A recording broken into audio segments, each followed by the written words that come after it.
Mes chers camarades, bien le bonjour, j'espère que ça roule, que vous soyez ici en direct sur Twitch ou en diffusion sur YouTube ou en podcast, puisqu'on est absolument partout. Que ça soit dans les films ou dans les séries, le Moyen-Âge, on en voit beaucoup, hein, voilà. Ou plutôt, on voit des représentations de l'époque médiévale. C'est pas la même chose. Rien que pour les séries, de Thierry Lafronde dans les années 1950 à beaucoup plus récemment, hein, comme avec des séries comme Game of Thrones ou Viking, ça a quand même vachement évolué cette représentation. Alors pour en savoir plus là-dessus, eh bien j'ai le plaisir de recevoir aujourd'hui Justine Breton. Justine, elle est docteure en littérature médiévale, maîtresse de conférences à l'université de Lorraine, spécialiste du médiévalisme. L'étude des manières dont le Moyen-Âge a été représenté après le Moyen-Âge. Elle a publié beaucoup de livres et d'articles à ce sujet.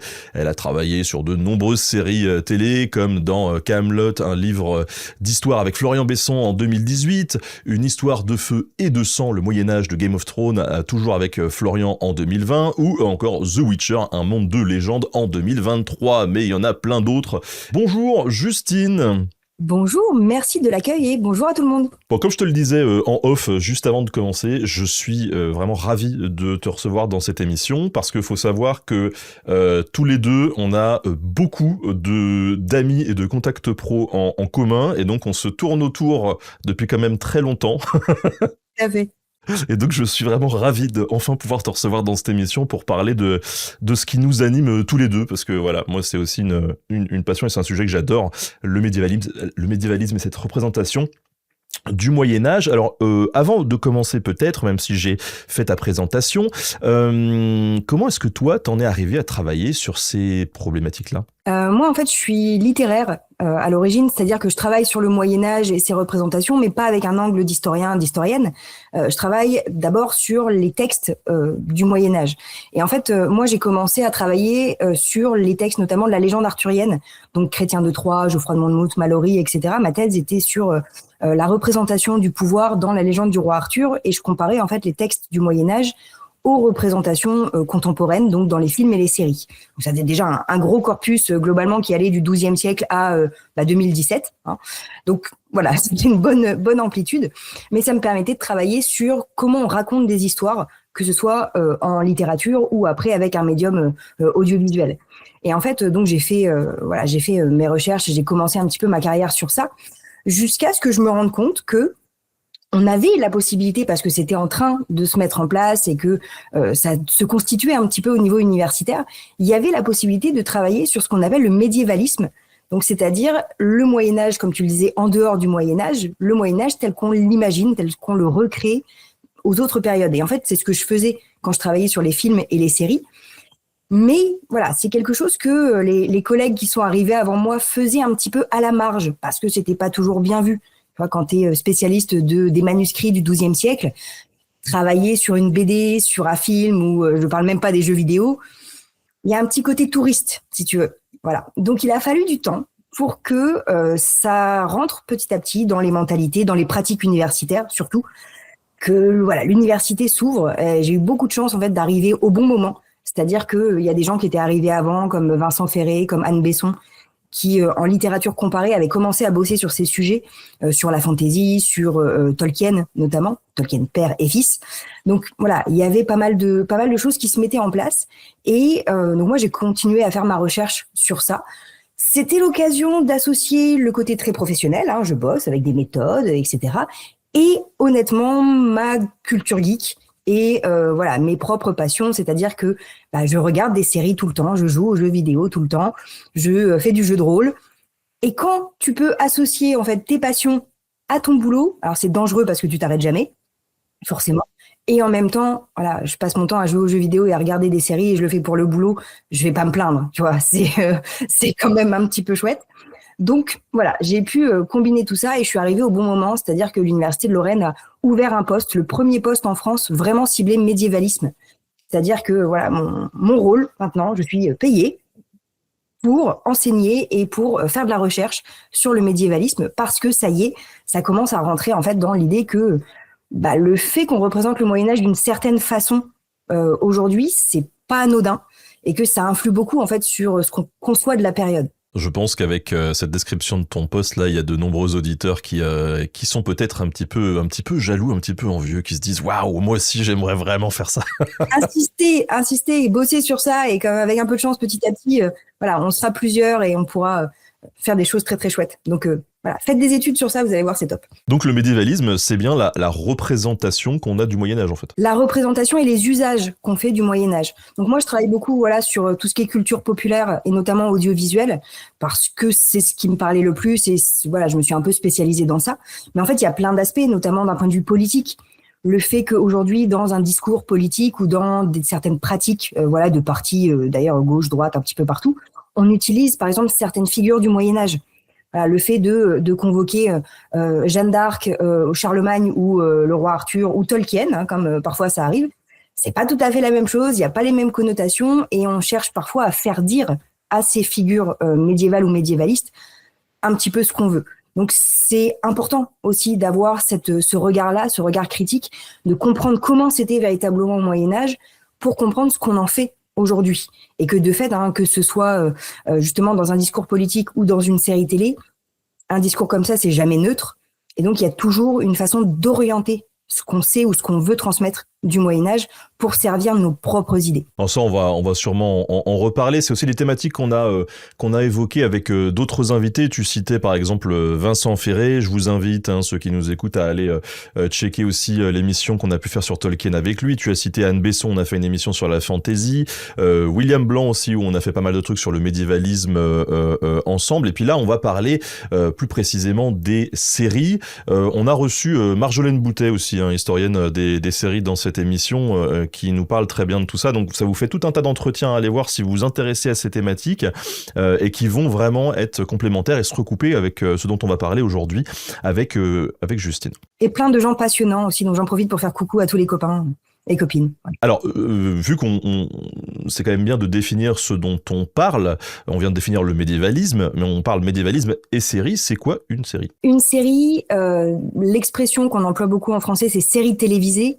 On revient un petit peu sur l'adjectif télévisé aujourd'hui parce que de fait, on ne regarde plus véritablement les séries, ou pas uniquement à la télévision, en tout cas sur l'espèce de poste traditionnel qui trônait au milieu du salon familial. Voilà, on a perdu un petit peu cet aspect-là.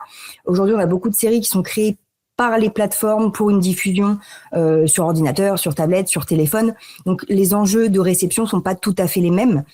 Que vous regardiez Thierry Lafronde au milieu du salon dans les années 60 avec toute la famille, ou que vous regardiez Vikings sur votre téléphone dans votre chambre, on peut pas forcément représenter les mêmes choses, on n'a pas les mêmes enjeux, que ce soit sur la taille de l'écran, la qualité d'image, ou qui regarde, qui a la possibilité de tomber dessus. Donc voilà, cet enjeu de réception est à prendre en compte aussi. Et quand on parle de séries, en fait, donc on parle de programmes sérialisés, c'est-à-dire conçus sur un temps long, donc avec un fonctionnement qui est ce qu'on appelle fragmenté, c'est-à-dire que dans une série, on a une narration qui est à la fois un tout, on a une histoire complète avec un concept aristotélicien, un début, un milieu, une fin plus ou moins aboutie selon l'expérience de vie, j'ai envie de dire, de la série, puisque c'est tout le principe d'une série. Elle continue tant qu'elle fonctionne, tant que le public est là et tant que les producteurs veulent bien payer pour que la série existe. Et parfois, ces financements s'arrêtent d'un seul coup. Donc, on a une fin qui est pas vraiment une fin. C'est-à-dire qu'on a une fin qui est pas l'aboutissement de l'histoire, c'est juste l'interruption de l'histoire. Donc, c'est toujours un petit peu ambigu. Mais on a globalement, cette espèce d'histoire complète, mais qui est diffusée non pas comme un tout, mais de façon fractionnée, c'est-à-dire en morceaux, qui eux-mêmes ont une existence propre. C'est ce qu'on va appeler, donc dans la série, on a ensuite des saisons qui sont ensuite découpées en épisodes, qui peuvent eux-mêmes être découpés en arcs narratifs. Voilà. Donc, on a tout un système comme ça d'imbrication de différents fils narratifs qui vont permettre à l'histoire d'être à la fois un ensemble de plein de choses et en même temps, plein de petites étapes qui, ensemble, forment un tout. Donc, il faut pouvoir prendre en compte, tous ces échelles dans la construction de l'histoire, et le fait qu'une série peut durer, ce qu'on appelle une mini-série, c'est minimum 3 épisodes. C'est la définition pour que ce soit une mini-série, donc sur une seule saison. Et après, ça peut durer, alors là, je m'éloigne un peu du médiévalisme, mais dans le cas de certains soap-opéras qui sont diffusés quotidiennement, on est parfois à plusieurs milliers d'épisodes parce qu'on a des soaps qui durent depuis les années 50 ou depuis les années 60 et qui fonctionnent toujours aujourd'hui, qui sont toujours regardés tous les jours. Donc voilà, si vous voulez rattraper toute l'histoire, bon courage parce qu'il y a des semaines de visionnage. Ouais, ou même des séries comme Les Simpsons, ça fait très très longtemps que ça existe en fait. 37 saisons et ça a été renouvelé. Je bosse pas mal sur Les Simpsons, donc c'est bon. Ah bah écoute, je ne savais pas. Voilà. Ouais, j'ai fait un bouquin en fait qui s'appelle Les Simpsons et les autres, qui étudie les séries de Matt Groening, donc Les Simpsons, Futurama et Désenchanté. Et ouais, Les Simpsons, on est dans la saison 37 et pour l'instant ils sont renouvelés jusqu'en saison 40. Donc voilà, on a encore de quoi faire avec Springfield et tous ses habitants. Sache que j'ai retrouvé mes vieux coffrets DVD de Futurama hier, en ouvrant un coffre, et plein de nostalgie. Ouais, tu m'étonnes. Futurama, ça fait partie de mes séries. Mes gros coups de cœur. Et puis, tu vois, à chaque fois, tu as le cœur brisé, à chaque fois qu'ils annulent la série. Et puis, tu attends quelques années, il y a une autre chaîne qui la reprend. Et bon, on est reparti pour un tour. Donc, ouais, il faut continuer la fanbase de Futurama. Il faut être actif pour que la série ne s'arrête jamais non plus. Et non, Fry vivra pour l'éternité. Alors, est-ce que tu pourrais peut-être rapidement nous retracer le début justement de ces séries ? Ouais. Les séries, en fait, même si maintenant, voilà, on parle de séries télévisées, à l'origine, les séries, en fait, leur ancêtre, alors si on remonte vraiment, l'ancêtre des séries, c'est les romans feuilletons, qu'on a beaucoup au 19e siècle, par exemple. Cette idée qu'on va construire un récit de façon notamment hebdomadaire. On va publier un bout d'histoire à chaque fois et chaque morceau s'arrête sur ce qu'on appellera plus tard un cliffhanger, cette espèce de suspense qui donne envie de lire la suite. Cliffhanger, littéralement, c'est le personnage qui est accroché à une falaise et on ne sait pas s'il va survivre. C'est Stallone. C'est ça. Stallone survit. Stallone survit à tout, de toute façon. Mais voilà, c'est cette idée qu'on va construire un récit pour donner envie aux gens de revenir le lendemain ou la semaine d'après et racheter le journal. Il y a toujours une dimension économique, clairement, derrière. Donc l'ancêtre, c'est ça. Ensuite, on a eu des séries radiophoniques. Donc ce même principe d'histoire qui était raconté, mais à la radio. Et à partir des années, alors ça commence dans les années 40, mais ça se développe vraiment dans les années 50 et les années 60. Petit à petit, la télévision va prendre plus de place que la radio et ces fameux récits sérialisés, donc en plusieurs morceaux, se déplacent petit à petit de la radio à la télévision. On va avoir les premières séries. Et en parallèle de ça, on a ce qu'on appelle les sérials. Les sérials, c'était un peu des... aujourd'hui, on parlerait peut-être plutôt de courts-métrages, mais c'est un peu le même principe. C'est des histoires avec des personnages qui reviennent de façon récurrente, mais qui peuvent être vus de façon indépendante et dans le désordre. Et ça, c'était diffusé au cinéma, en fait, avant les longs-métrages. Donc, vous alliez au cinéma, j'allais dire plutôt que d'avoir des pubs ou en plus des pubs et des bandes annonces, vous aviez en fait des petits films, voilà, ce qu'on appelle des sérials, des bouts d'épisodes qui vous donnaient une petite histoire. Donc dans le médiévalisme, on avait notamment The Adventures of Sir Galahad, l'histoire du chevalier Galahad, donc une histoire de table ronde, de chevalier, d'épée qui a disparu, etc. Et vous alliez donc quand vous alliez voir un long métrage au cinéma, avant vous aviez un épisode des aventures de Galahad. Voilà, donc c'est un petit peu les deux branches, les deux ancêtres qui ont donné, se sont unis pour le meilleur et pour le pire, et pour donner ensuite nos fameuses séries qui, voilà, après, si on suit un peu l'histoire de la télévision, les séries, elles sont diffusées alors à différents horaires en fonction du public auquel on s'adresse. Si on s'adresse à un public, on parle pas encore d'adolescents véritablement, mais un public familial en fin de journée, comme Thierry Lafronde justement, on va diffuser ça voilà, en fin d'après-midi, au moment où les gens soit rentrent du travail ou rentrent de l'école aussi. Et après, quand on s'adresse à... alors, c'est moins le cas pour le médiévalisme, mais quand on s'adresse à la fameuse ménagère, on va diffuser des programmes, donc des séries, notamment des soaps, en fin de matinée ou en début d'après-midi, le moment où les femmes sont devant la télévision et occupées à faire toutes leurs tâches ménagères pour gérer la famille. Donc, on va cibler comme ça les publics. Ça va avoir une incidence sur ce qu'on met en scène, bien sûr. On va essayer de s'adresser au bon public. Sur la durée des épisodes, quand on s'adresse à des enfants, on fait des choses plus courtes. Et petit à petit, comme les modalités de visionnage vont évoluer, on va aussi pouvoir s'adresser à des publics plus ciblés. Quand on va commencer à avoir des chaînes, ce qu'on appelle les chaînes à péage, donc qui demandent un abonnement type HBO, Netflix par la suite ou des choses comme ça, on va pouvoir représenter des choses qui n'étaient pas admises sur la télévision grand public, c'est-à-dire de la violence explicite, de la nudité, éventuellement de la sexualité explicite aussi, parce qu'on sait que globalement les enfants ne risquent pas de rentrer dans le salon et de voir ce qu'il y a à la télévision, parce que ça demande vraiment des démarches spécifiques et notamment payantes pour accéder à ça.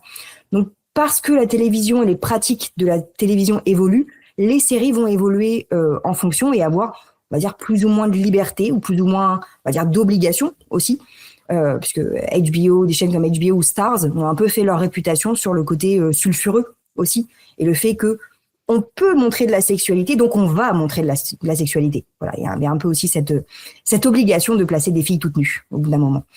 On en revient, hein, heureusement, les choses changent, mais voilà, le succès d'une chaîne, chez nous on a eu Canal+, hein, c'était le même principe, le succès d'une chaîne peut aussi se construire sur ça. Bon après voilà, il faut mettre des monsieur tout nus à côté sinon pour pour que ça soit au moins paritaire. Voilà, que tout le monde soit content. Bref, en tout cas, cette donc série médiévalisme, comment les deux se sont mêlés? C'est quoi une série médiévaliste? Est-ce que ça se passe forcément au Moyen Âge?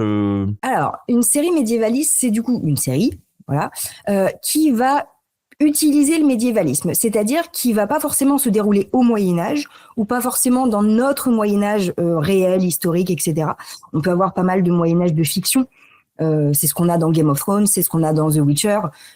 C'est pas notre territoire, même si c'est largement inspiré du Moyen Âge européen, Europe occidentale, un tout petit peu Europe centrale et Europe de l'Est dans le cas de The Witcher.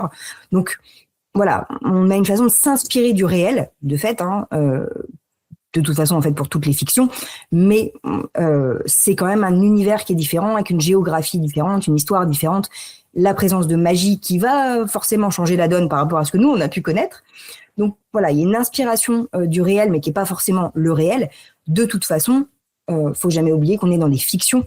Donc voilà, on est dans des fictions, on est dans des séries. Le but c'est de divertir, et le but réel c'est de vendre des espaces publicitaires globalement, de vendre. Voilà, il y a différents modèles selon si on est encore une fois sur une chaîne hertzienne, une chaîne de la TNT ou une chaîne à péage type Disney+ ou des choses comme ça. C'est pas tout à fait les mêmes enjeux, mais le principe c'est toujours de vendre quelque chose. Donc, une fois qu'on a cet argument marketing en tête, on va pouvoir faire effectivement un récit, une production culturelle, essayer d'utiliser le Moyen-Âge parce que le Moyen-Âge fait vendre, parce que ça intéresse aussi énormément les gens. Mais le but, c'est pas de faire un documentaire. Donc, le but de ces créateurs, c'est jamais une réalité, une véracité historique. Mais, voilà, le grand problème, si j'ai envie de dire, c'est que, même si c'est jamais leur but, cette question de la véracité ou du réalisme historique, c'est devenu un argument marketing. Ça n'a pas trop été le cas dans les premiers temps des séries où le but, c'était simplement de raconter des histoires d'aventure. Et petit à petit, et notamment avec un gros tournant aux années 2000 et surtout 2010, on a eu l'idée que mettre en avant le fait que c'était réel, alors je mets des gros guillemets avec les doigts quand je dis réel, parce que ça n'a rien de réel, mais l'idée que quelque chose était vrai, était vérifié historiquement, etc., ça fait encore plus vendre. Donc c'est devenu un argument marketing qu'on va mettre en avant pour une série comme Vikings. Mais qui du coup excite un petit peu tous les historiens qui travaillent dessus, parce que là tu te dis mais non, c'est pas possible. Et voilà, Vikings, alors déjà on part de personnages qui sont tirés de récits légendaires, donc par définition une légende c'est pas réel, qu'on va mêler avec des personnages historiques. On en fait deux frères qui globalement ont vécu à plusieurs centaines d'années d'écart. Alors faut un peu plier la chronologie si vous voulez que ça soit réel, hein, voilà. Mais j'ai envie de dire, on s'en fiche. La série peut être très très bien et Viking a des super moments. Petite baisse de régime au milieu, mais accrochez-vous, promis, ça remonte sur la suite.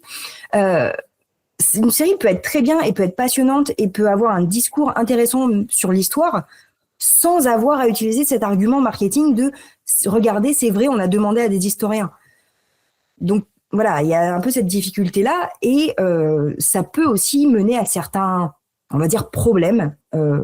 Encore une fois, si on n'a que ça comme problème dans la vie, ça ira. Mais dans le cas de Game of Thrones, par exemple, quand on a reproché à l'équipe qu'il y ait beaucoup de violences sexistes et des violences envers les femmes, de façon générale, des violences sexistes et sexuelles, il y a une partie de l'équipe de showrunners, de réalisateurs, de producteurs qui est intervenue en disant « Mais c'est pas notre faute, c'est le Moyen-Âge qui était comme ça. Nous, on fait juste reproduire ce que c'était le Moyen-Âge. » Et là, effectivement, les médiévistes et médiévalistes de tous les pays se sont unis en grinçant des dents, en disant bah non, en fait, oui, il y avait la violence au Moyen-Âge, mais globalement pas plus qu'aujourd'hui, hélas. Et c'est vraiment un biais de sélection, c'est-à-dire que on choisit spécifiquement de mettre en avant une violence excessive et débridée pour satisfaire nos propres envies, accessoirement. Mais du coup, en faisant ça, on met de côté tout ce qui n'était pas le Moyen-Âge. Parce que le Moyen-Âge, c'est aussi de la culture, c'est aussi des progrès intellectuels, c'est aussi des droits alors des femmes, des minorités, parce que voilà, tous ces termes-là qui évoluent aussi beaucoup. C'est pas une histoire figée. Le Moyen-Âge, c'est 1000 ans d'histoire. Voilà, si vous suivez régulièrement les vidéos de Nota Bene, vous savez que le Moyen-Âge, c'est beaucoup plus complexe que cette image-là. Et en fait, utiliser l'argument du réalisme historique, c'était un peu une façon pour les producteurs de se cacher derrière. C'est pas notre faute si on met en scène des femmes qui se font violer ou des gens qui se font décapiter à tout bout de champ. C'est le méchant Moyen-Âge qui était comme ça. Donc voilà. Là, ça devient un peu gênant parce que ça sert un discours très hypocrite. Alors que le Moyen-Âge n'était pas comme ça, donc réhabilitons un petit peu le Moyen-Âge. C'est quoi la première série médiévaliste ? La première qu'on pourrait citer, c'est justement un serial qui est les aventures de Sir Galahad, The Adventures of Sir Galahad, donc ça date de 1949, quand même. Voilà, ça commence à dater, et après, à partir des années 50, on va avoir notamment la série Robin des Bois, qui est diffusée entre 55 et 60, c'est The Adventures of Robin Hood. On a régulièrement des séries sur Robin des Bois qui ressurgissent. Ça fait partie, comme le Roi Arthur, ça fait partie des séries qui marchent toujours. Voilà, c'est des sujets qui plaisent. Et voilà, globalement, ça commence comme ça avec Robin des Bois. Et la série sur Lancelot, The Adventures of Sir Lancelot, ça commence juste après en 56. On voit qu'il n'y a pas forcément une grande diversité, même dans les titres. The Adventures of Sir Galahad, The Adventures of Robin Hood, The Adventures of Sir Lancelot. Par la suite, on aura d'autres séries où on enlève un peu les aventures, mais c'est le même principe. On va prendre un héros masculin, blanc, occidental, voilà, on va dire d'Europe vraiment occidentale, qui va mener des aventures soit tout seul, soit en fédérant autour de lui une équipe de soutien. Voilà, mais c'est vraiment le personnage de héros fédérateur qui résout toujours les difficultés, etc. Je parlais de Thierry Lafronde. Voilà, c'est exactement ce phénomène-là. Ça va être vraiment marquant dans toute l'histoire des séries, globalement, je veux dire, au moins jusqu'aux années 70. Honnêtement, je ne sais pas si on en est totalement sorti de cette image. Elle reste toujours un petit peu. Je parlais de la série Vikings. Certes, on a plein de personnages, mais Vikings, c'est beaucoup Ragnar, quand même. Ouais. Qui est loin d'être un héros. Qui, voilà, quand on s'arrête un petit peu sur le caractère du personnage, c'est un peu une raclure, soyons honnêtes. Mais il est charismatique, il est beau gosse, ça n'enlève rien. Donc voilà, on a une façon aussi de mettre en avant là un peu plus des anti-héros ou des héros, torturés. Voilà, vous savez, le principe de peut-être que je peux le changer. Non, on peut pas, laissez tomber. Il était toxique depuis le début, on le savait. C'est ça en fait. C'est pas parce qu'il est beau gosse qu'il est pas toxique. Laissez tomber l'affaire. Lagartha aurait été bien plus heureuse autrement, mais bon, c'est un autre. Ouais, écoute, déjà, elle se retrouve à diriger un bataillon de femmes et à partir, voilà, c'est pas mal. Elle est bien badass, niveau héroïne, ça, c'est vrai qu'on a eu pas mal de choses assez récemment, en fait, depuis les années... Ça commence dans les années 90, un peu le côté empowerment féminin. On va mettre en avant des personnages féminins, ce qu'on appelle badass, donc des guerrières, globalement. Ce qui est très bien, parce qu'on avait besoin aussi, il y avait cette demande d'avoir plus d'héroïnes, donc des femmes de premier plan, qui n'attendent pas un homme dans leur tour, gentiment, attendre que le prince charmant vienne les sauver, etc. Donc il y avait cette demande-là. Ce qui est un peu embêtant, j'ai envie de dire, au niveau du médiévalisme, c'est qu'on a valorisé ces personnages féminins en leur accolant systématiquement des codes masculins. C'est-à-dire que pour pouvoir devenir une héroïne, il fallait justement devenir badass, c'est-à-dire devenir une guerrière et globalement se comporter comme un homme, c'est-à-dire comme les comportements qu'on avait attribués pendant des années aux hommes. Et c'est-à-dire que la seule façon pour une femme d'être au premier plan, c'était d'agir comme un homme. Il y a Game of Thrones, tu vois, je suis rededans en ce moment, et c'est vrai que tu prends Brienne de Torth, bon, voilà, oui, c'est ça. Alors en plus, dans Game of Thrones, on est aussi... Alors, parce que c'est une série qui commence en 2011, mais c'est tiré de romans qui commencent dans les années 90. Donc, il y a aussi des choses qui datent un peu au niveau de ce qu'on attend ou des tropes de fantasy.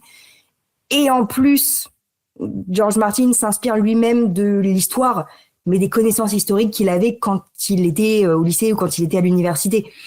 entre les années 70 et les années 2010, l'histoire a fait quand même pas mal de progrès et il y a des choses qu'on a beaucoup nuancées. Donc c'est pour ça que dans Game of Thrones, on a une vision parfois un petit peu datée de l'histoire. Et un des soucis de Game of Thrones, ils ont essayé d'échapper et puis sont retombés dedans à pieds joints, c'est que notamment sur les personnages féminins, ils ont beaucoup repris cette espèce de trope de la fantasy, cette idée récurrente que pour qu'un personnage, et notamment féminin, devienne fort et indépendant et autonome et tous les adjectifs positifs que vous voulez, il faut qu'il souffre. Et quand on est une femme, le plus gros trope de la souffrance, c'est le viol. Donc en fait, il y a l'idée que oui, Sansa a été martyrisée pendant toute son enfance, toute son adolescence, mais on a cette espèce de scène, désolé, je spoil un tout petit peu la dernière saison de Game of Thrones, bouchez-vous les oreilles si vous voulez. On a cette espèce de scène hallucinante dans la dernière saison où Sansa va dire « Oui, en gros, j'ai été martyrisée tout le temps, mais heureusement qu'ils m'ont fait subir ça parce que sinon, je ne serais pas devenue la femme forte que je suis aujourd'hui. » Bah non, en fait. Ça, en 2019, c'est plus possible normalement. Mais voilà, donc on a encore du boulot sur ça et c'est intéressant de montrer des personnages qui souffrent, qui dépassent l'adversité, etc. Mais de montrer qu'ils deviennent adultes parce qu'ils ont souffert, ou qu'ils deviennent forts parce qu'ils ont souffert. Ouais, c'est une étape initiatique, non, faut pas. Ouais. Voilà, si vous écrivez de la fantaisie ou vous intéressez au médiévalisme, s'il vous plaît, faites autre chose. On en a marre de ça. Je digresse moi-même dans le fil qu'on a préparé ensemble, mais ce qui est intéressant, c'est de voir à quel point il peut y avoir un décalage finalement entre l'actualité scientifique de la recherche et l'état des connaissances au jour J et sa représentation finalement dans l'espace public, parce que comme tu l'as montré à travers George Martin, ça découle de tout un processus, cette création et cette représentation dans l'espace public, qui fait que on est un peu pas condamné, mais enfin, on est quand même très dépendant de notre propre rapport à l'histoire quand on crée, et donc il y a forcément toujours un décalage en fait. Ouais, de fait, il y a un décalage, et alors qui peut être plus ou moins marqué, tu vois, dans le cas de Game of Thrones, c'est assez évident parce que justement, on a plusieurs décennies de décalage entre le moment où la série a été produite, le moment où les premiers romans, puisqu'on attend toujours la fin, où les premiers romans ont été écrits et le moment où George Martin a lui-même, on va dire, construit sa culture historique, même s'il a continué à lire beaucoup de choses. On se retrouve avec plusieurs décennies entre tout ça. Donc forcément, ça se ressent tout de suite. Après, dans d'autres séries, on a aussi des cas où justement les producteurs, les réalisateurs font appel à des historiens pour confirmer. Alors ça, c'est un souci qu'on a beaucoup aussi. C'est que très souvent, les historiens, les consultants historiques sont appelés à la dernière minute. Quand je dis à la dernière minute, c'est que littéralement, moi, c'est déjà arrivé que globalement, on me dise non, mais on tourne lundi prochain. Donc en gros, il nous faut l'approbation et la signature. Est-ce que les chandeliers sont bien d'époque ? Bah, si vous voulez, mais là, tout votre personnage, il a aucun sens parce qu'un personnage du XIIIe siècle n'aurait pas fonctionné comme ça. Et en fait, voilà, on a encore, c'est un petit peu cette idée qu'on avait en fait dans le cinéma et qu'on a maintenant beaucoup dans les séries, que les historiens, les historiennes servent un peu de caution, mais on va pas forcément prendre en compte leur avis, ou alors à la marge, parce que le but c'est quand même de raconter l'histoire qu'on a envie de raconter. Et bien sûr, il y a toujours cet objectif de c'est la fiction qui prime, donc le réalisateur a envie de faire sa propre histoire. Ça, c'est tout à fait compréhensible. Mais on avance petit à petit et de plus en plus, on a des programmes qui se mettent en place, des séries ou des films où on va faire appel à des consultants historiques dès le moment de l'écriture. Et ça, c'est génial parce que, alors certes, ça prend du temps. C'est bien aussi, je pense, pour nous, côté université, côté domaine historique, de voir aussi tout ce que ça implique parce qu'il y a plein d'enjeux dont on n'a pas forcément conscience quand on crée ce genre de production. Nous, on voit ça du point de vue de la réception, éventuellement un petit peu de la création, mais d'avoir vraiment tout l'envers du décor, ça nous permet de mieux comprendre aussi certains choix. Je m'écarte un petit peu des séries, mais il y avait eu le film, comment ça s'appelle, Le Dernier Duel, il y a quelques années, qui, alors, très intéressant sur plein d'aspects, mais je m'arrête juste sur un détail vraiment, je viens de dire esthétique. Et je sais pas si vous vous souvenez du home, du home qu'on voit au moment de ce fameux dernier duel. Il y a une espèce de demi-home, de demi-casque qui cache une moitié du visage, mais qui laisse l'autre moitié. Ce qui, du point de vue défensif, n'a pas des masses d'intérêt, soyons honnêtes, mais j'ai trouvé, alors c'est complètement absurde, mais j'ai trouvé que c'était une bonne façon de faire un compromis entre, les historiens vont nous saouler parce que, effectivement, on part pas au combat sans casque, hein, Oberyn Martell, on parle pour toi. Donc, on a besoin d'avoir ce casque parce que, effectivement, d'un point de vue historique, c'est logique, mais en même temps, on n'a pas payé des acteurs une fortune pour cacher leur visage. Et l'acteur a aussi envie de montrer son visage et de montrer éventuellement une magnifique coupe de cheveux dans le cas du dernier duel. Donc, il y a cette espèce de compromis on va mettre un casque mais qui cache pas vraiment le visage. Comme ça, tout le monde est content et en même temps, personne n'est content. Mais au moins, j'ai trouvé qu'il y avait une proposition originale. Voilà, ça a aucun sens, mais ça permet de prendre en compte un peu les avis de tout le monde et de quand même avancer dans l'histoire. Voilà, faut qu'on avance, mais ensemble. Et puisqu'on parle de Dernier duel réalisé par Ridley Scott, qui a fait du bon et du moins bon, notamment Napoléon, qui était pas très bon, mais on a reçu dans cette émission, vous retrouvez l'entretien aussi en podcast sur YouTube un peu partout, Laurie Chevalier qui a été conseiller historique sur Napoléon entre autres, mais je crois que c'était aussi le Dernier duel qu'il avait fait, et il expliquait justement son rôle de conseiller historique où des fois en fait sur le plateau de tournage littéralement il se bat avec 30 autres techos juste pour avoir l'attention de 20 secondes de Ridley Scott en disant non mais en fait s'il vous plaît est-ce qu'on pourrait pas faire voilà, donc ça montre la réalité de terrain aussi des historiens sur les différentes productions. Alors si on se recentre un petit peu sur le médiévalisme et sur ces premières séries qui apparaissent. Alors tu nous dis qu'il n'y a pas vraiment de variété dans le type d'acteurs ou d'histoires. Ça se concentre un peu sur les mêmes espaces géographiques à l'époque ? Oui, déjà parce que la production qu'on a, elle vient beaucoup d'Europe de l'Ouest et des États-Unis. Donc, on va d'abord mettre en avant des héros qui sont anglais, français, parce que on va avoir Bayard, on va avoir Thierry Lafronde, mais on va avoir beaucoup Guillaume Tell. C'est peut-être ce qu'on a le plus à l'est. Hein. Guillaume Tell, c'est la Suisse, donc on s'éloigne quand même pas trop de l'Europe occidentale. Mais donc on a un héros qui est vraiment centré sur Europe de l'Ouest globalement, parce que le Moyen Âge, il y a un peu cette idée que le Moyen Âge c'est que l'Europe de l'Ouest. Or, de fait, l'ensemble de la population mondiale a vécu ces années-là, pas forcément avec les mêmes enjeux, la notion de Moyen-Âge n'a pas forcément le même sens partout dans le monde, bien sûr, mais on aurait la possibilité de faire des récits d'un petit peu partout, mais on va d'abord montrer ce que les gens attendent, c'est-à-dire on s'adresse d'abord à un public occidental, états-unien, européen, donc on va leur montrer des héros états-uniens, européens. Voilà, globalement, il y a cette idée de reconnaissance. On va mettre en avant ce que le public attend, c'est-à-dire de se retrouver en fait dans ces personnages.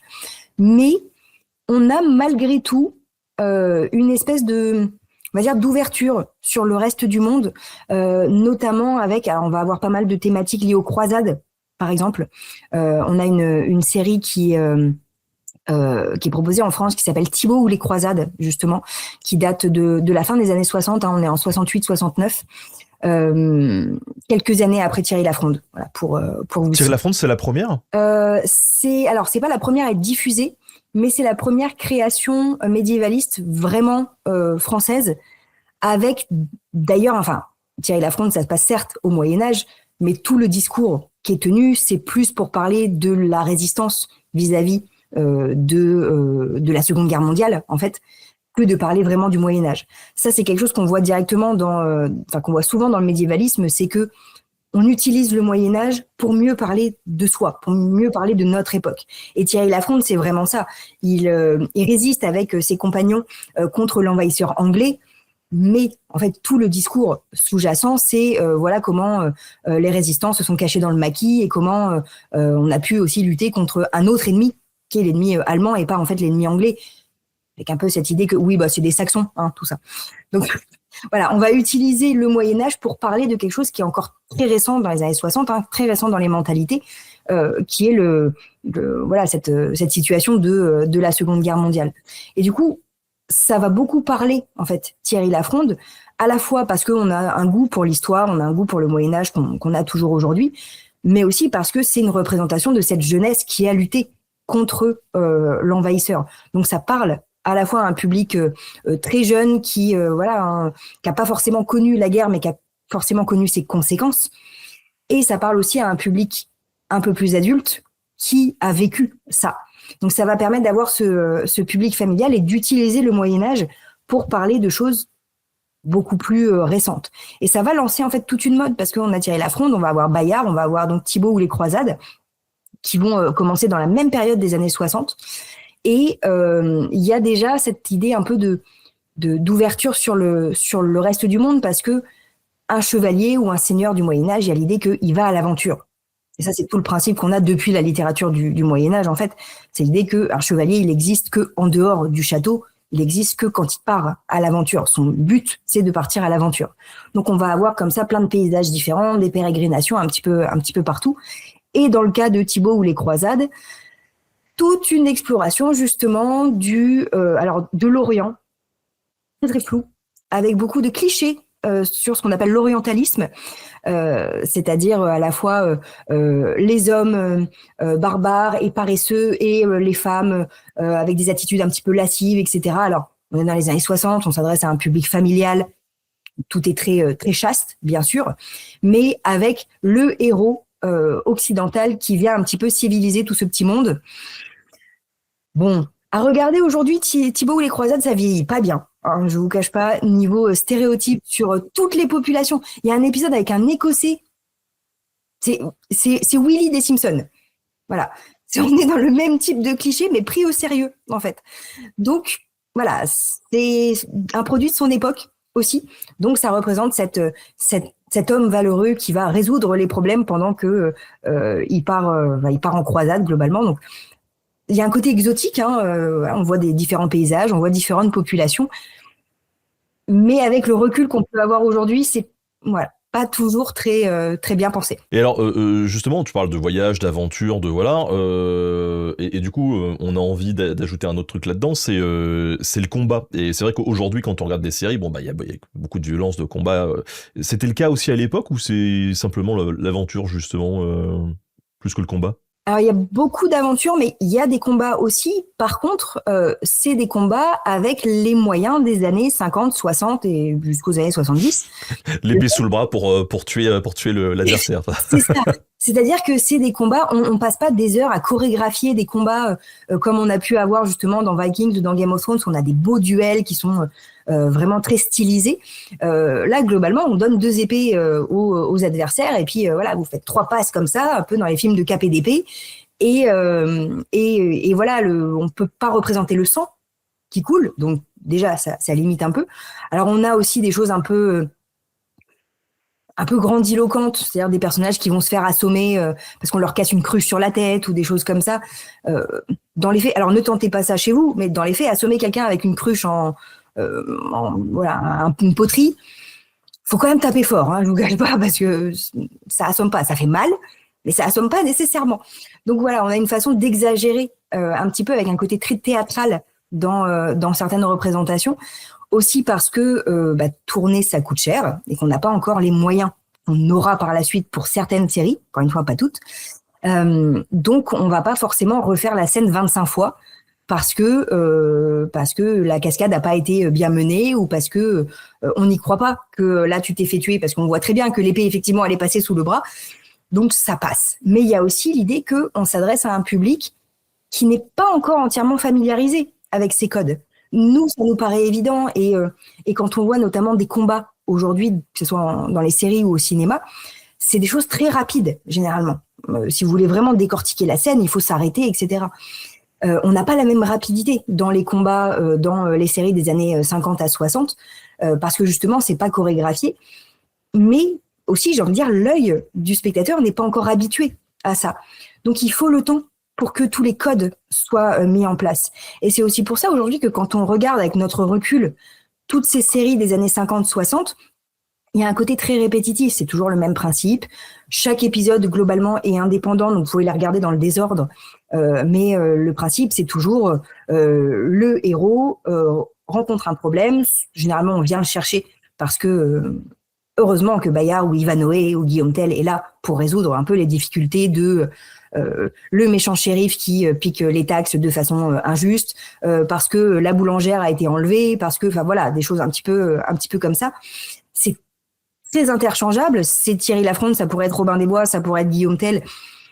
Ça change pas grand-chose en fait à ce qui se passe, éventuellement la nationalité de l'ennemi ou du héros, mais c'est à peu près tout.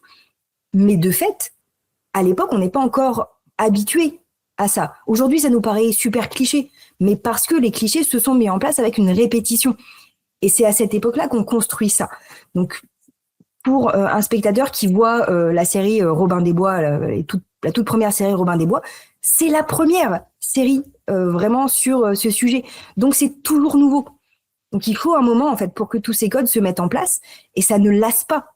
Mais j'ai envie de dire, comme aujourd'hui, si on regarde plein de séries actuelles, je pense que d'ici 20 ans, on se rendra compte que mais c'était toujours un petit peu la même chose. Les décors changent, les acteurs changent, et on a plein de gros budgets. C'est très, très chouette. Mais il y a forcément des points communs parce que, de fait, on donne aux gens ce qu'ils attendent. Le but étant toujours de faire de l'argent. On revient à notre point de départ. Oui, puis c'est comme quand tu prends un film et que tu dis ouais non mais ce film il est mythique parce qu'il a révolutionné le cinéma, et puis que tu le regardes toi 40 ans après, tu te dis je vois pas trop pourquoi. Et c'est vrai qu'à l'époque c'était novateur, mais en fait aujourd'hui bon. Ouais. Et moi c'était ça m'a fait ça, c'était dans quoi? C'était on m'avait dit non mais il faut absolument que tu regardes À bout de souffle de Godard, c'est révolutionnaire, c'est incroyable. Et j'ai regardé le truc et en fait vraiment j'ai fini le film et je me suis dit mais en fait c'est moi qui suis à bout de souffle là, j'en peux plus là, faut que sortez-moi de là. J'ai eu du mal, mais bon. Mais à l'époque, voilà, en plus. À l'époque, voilà. Voilà, la façon en plus dont tu utilises la caméra, etc. Il y avait des choses vachement originales, et aujourd'hui, oui, c'est bon, on a compris. Bon, les années 80, il y a un tournant qui s'opère. Est-ce que tu peux nous en parler un petit peu? Il y a pas mal de choses qui évoluent dans les années 80. Déjà, justement, le fait que ce fameux public qui a grandi maintenant avec des séries médiévalistes est adolescent ou est adulte, donc il est habitué à ces fameux codes. Donc, on peut plus toujours leur resservir la même sauce. Contrairement à ce qu'on entend parfois, le spectateur est intelligent, le spectateur a des attentes précises et on peut pas le prendre pour un imbécile systématiquement. Donc, il y a aussi l'idée qu'il va falloir qu'on évolue sur ça. Et un des avantages des années 80, c'est que on va avoir une démocratisation en fait de ce qu'on va appeler les effets spéciaux, parce que les moyens techniques ont évolué, donc les moyens matériels d'abord, et les moyens numériques par la suite qui vont se développer à partir des fin des années 80, dans les années 90. Et en fait, ça va permettre de renouveler un petit peu les récits.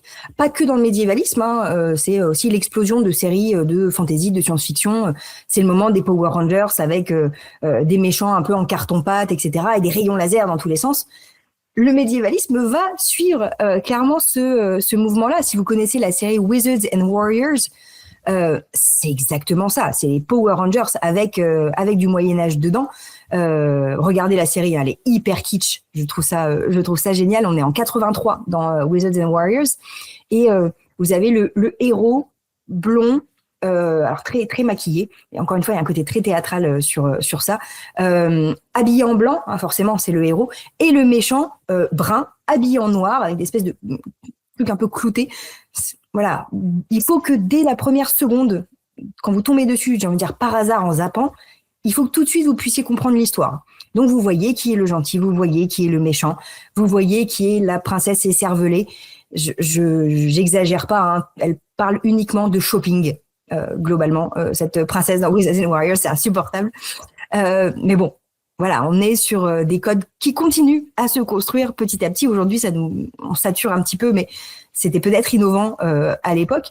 Mais en fait, on va pouvoir, grâce à cette démocratisation des effets spéciaux, mettre en scène notamment beaucoup plus de magie, beaucoup plus de fantaisie du coup, parce que ça devient beaucoup plus faisable économiquement de mettre en scène des créatures, des dragons, de mettre en scène des magiciens qui apparaissent, disparaissent.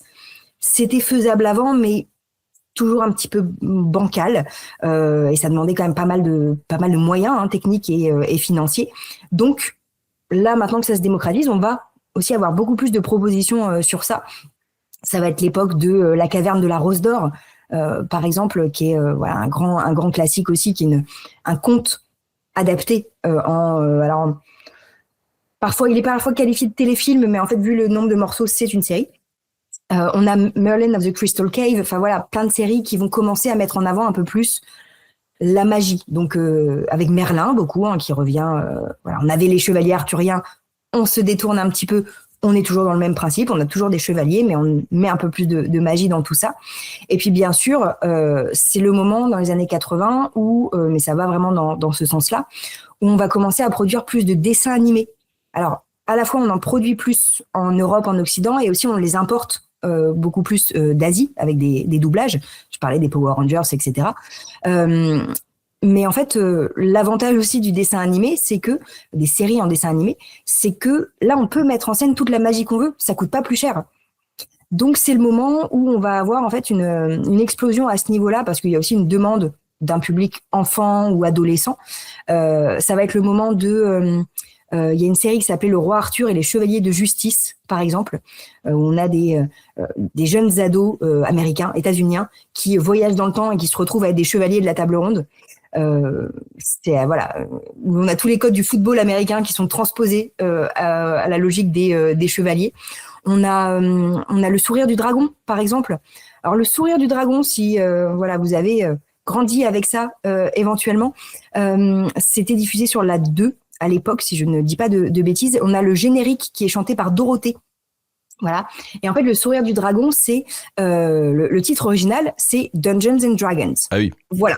Et en fait, c'est un groupe d'aventuriers mené par le MJ, par le maître du jeu, et qui va devoir vivre tout un tas d'aventures pour sortir globalement et retrouver leur époque. Mais en fait, on a le barbare, on a la magicienne, on a vraiment tous les codes du groupe d'aventuriers de D&D. Mais comme là, on est en 83-85, on considère qu'en France, on ne connaît pas Donjons et Dragons, en tout cas pas suffisamment pour que ce soit mis en avant comme ça. Donc, on traduit par le sourire du dragon. Si quelqu'un peut m'expliquer un jour pourquoi on est passé par ce détour de sourire, peut-être pour montrer que c'était pas trop dangereux, je sais pas. Mais on a ça. Et à l'occasion, si vous revoyez le film sur Donjons et Dragons, L'honneur des voleurs, qui est sorti il y a pas 2-3 ans, quelque chose comme ça. Très bon film, foncez. Excellent film. Voilà, je l'adore. Essayez de le voir, voilà, essayez de le trouver. Et il y a tout un moment, alors sans trop spoiler, mais il y a tout un moment où les héros sont, les personnages principaux, je sais pas si on peut les qualifier de héros, mais ils sont dans une arène. Et il y a plein d'autres groupes d'aventuriers. Et en fait, on en voit. Voilà, et on croise justement les personnages qui sont les personnages du sourire du dragon, parce qu'on retrouve exactement le même habillement, la même cape, le petit viking avec son casque à cornes, etc. Donc voilà, il y a un petit clin d'œil à la série Le sourire du dragon ou Dungeons and Dragons dans le film Donjons et Dragons, et j'ai trouvé ça très mignon. Et j'étais la seule à rigoler dans le cinéma, mais c'est pas grave. Mais ils apparaissent très furtivement, faut le dire. Mais oui, c'est très très bien fait, vraiment. Et alors, du coup, là, sur ces séries des années 80, j'ai l'impression que tu nous parles plus de groupes. Tout à fait. Ouais. Là, c'est une grosse évolution qu'on a à partir des années 80, c'est-à-dire qu'on va un petit peu diffracter l'attention, c'est-à-dire qu'on a plus un héros central qui est fédérateur. On va avoir de plus en plus un groupe. C'est-à-dire que ça va permettre de multiplier aussi les histoires, les aventures. Souvent, on a un premier épisode ou des premiers épisodes où le groupe se constitue. Et petit à petit, ça va permettre d'avoir des histoires parallèles sur ce héros-là ou cette héroïne-là, etc. Et donc, d'avoir plus d'histoires différentes qui sont proposées. Et ça permet aussi, comme on va beaucoup commencer à s'adresser alors aux enfants et aux adolescents, plus spécifiquement à partir des années 80, ça permet aussi de mettre un petit peu en avant tout ce qui est valeur de camaraderie, de solidarité, voilà, l'entraide, c'est bien, hein, c'est très mignon. Dans la logique de D&D, il y a aussi cette idée de complémentarité, c'est-à-dire que chacun a un talent, a des capacités spécifiques, et il faut qu'on travaille ensemble pour pouvoir lutter contre les forces du mal. Voilà, c'est un petit peu, encore une fois, cliché aujourd'hui.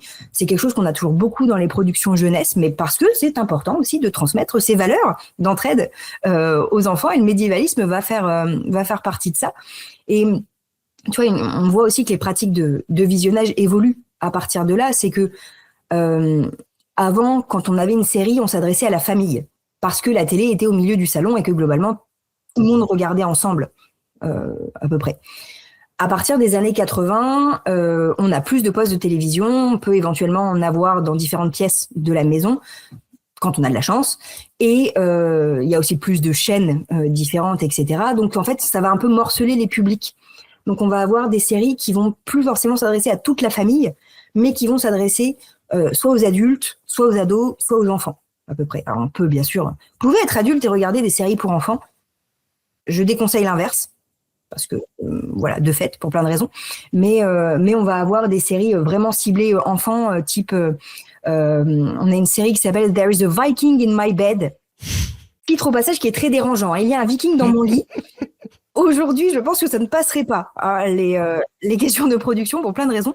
Mais c'est un enfant, je sais plus où ça se passe, en Islande, dans un pays nordique. Je m'attendais pas à ce que tu commences par ça avec un enfant. Je croyais que c'était autre chose. Okay. D'autant plus gênant, c'est que c'est une histoire pour enfants. C'est une histoire pour enfants et c'est un enfant de notre époque contemporaine et qui un jour trouve un Viking globalement qui a voyagé dans le temps et donc il va devoir le cacher, etc. Mais donc il y a plein d'aventures et de quiproquos comme dans plein de séries ados des années 80-90.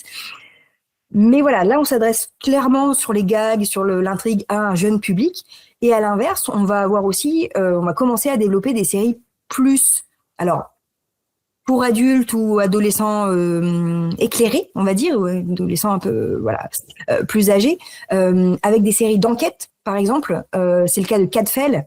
Si vous ne connaissez pas Cadfael, c'est vachement bien. C'est adapté de romans et c'est des romans d'enquête, en fait.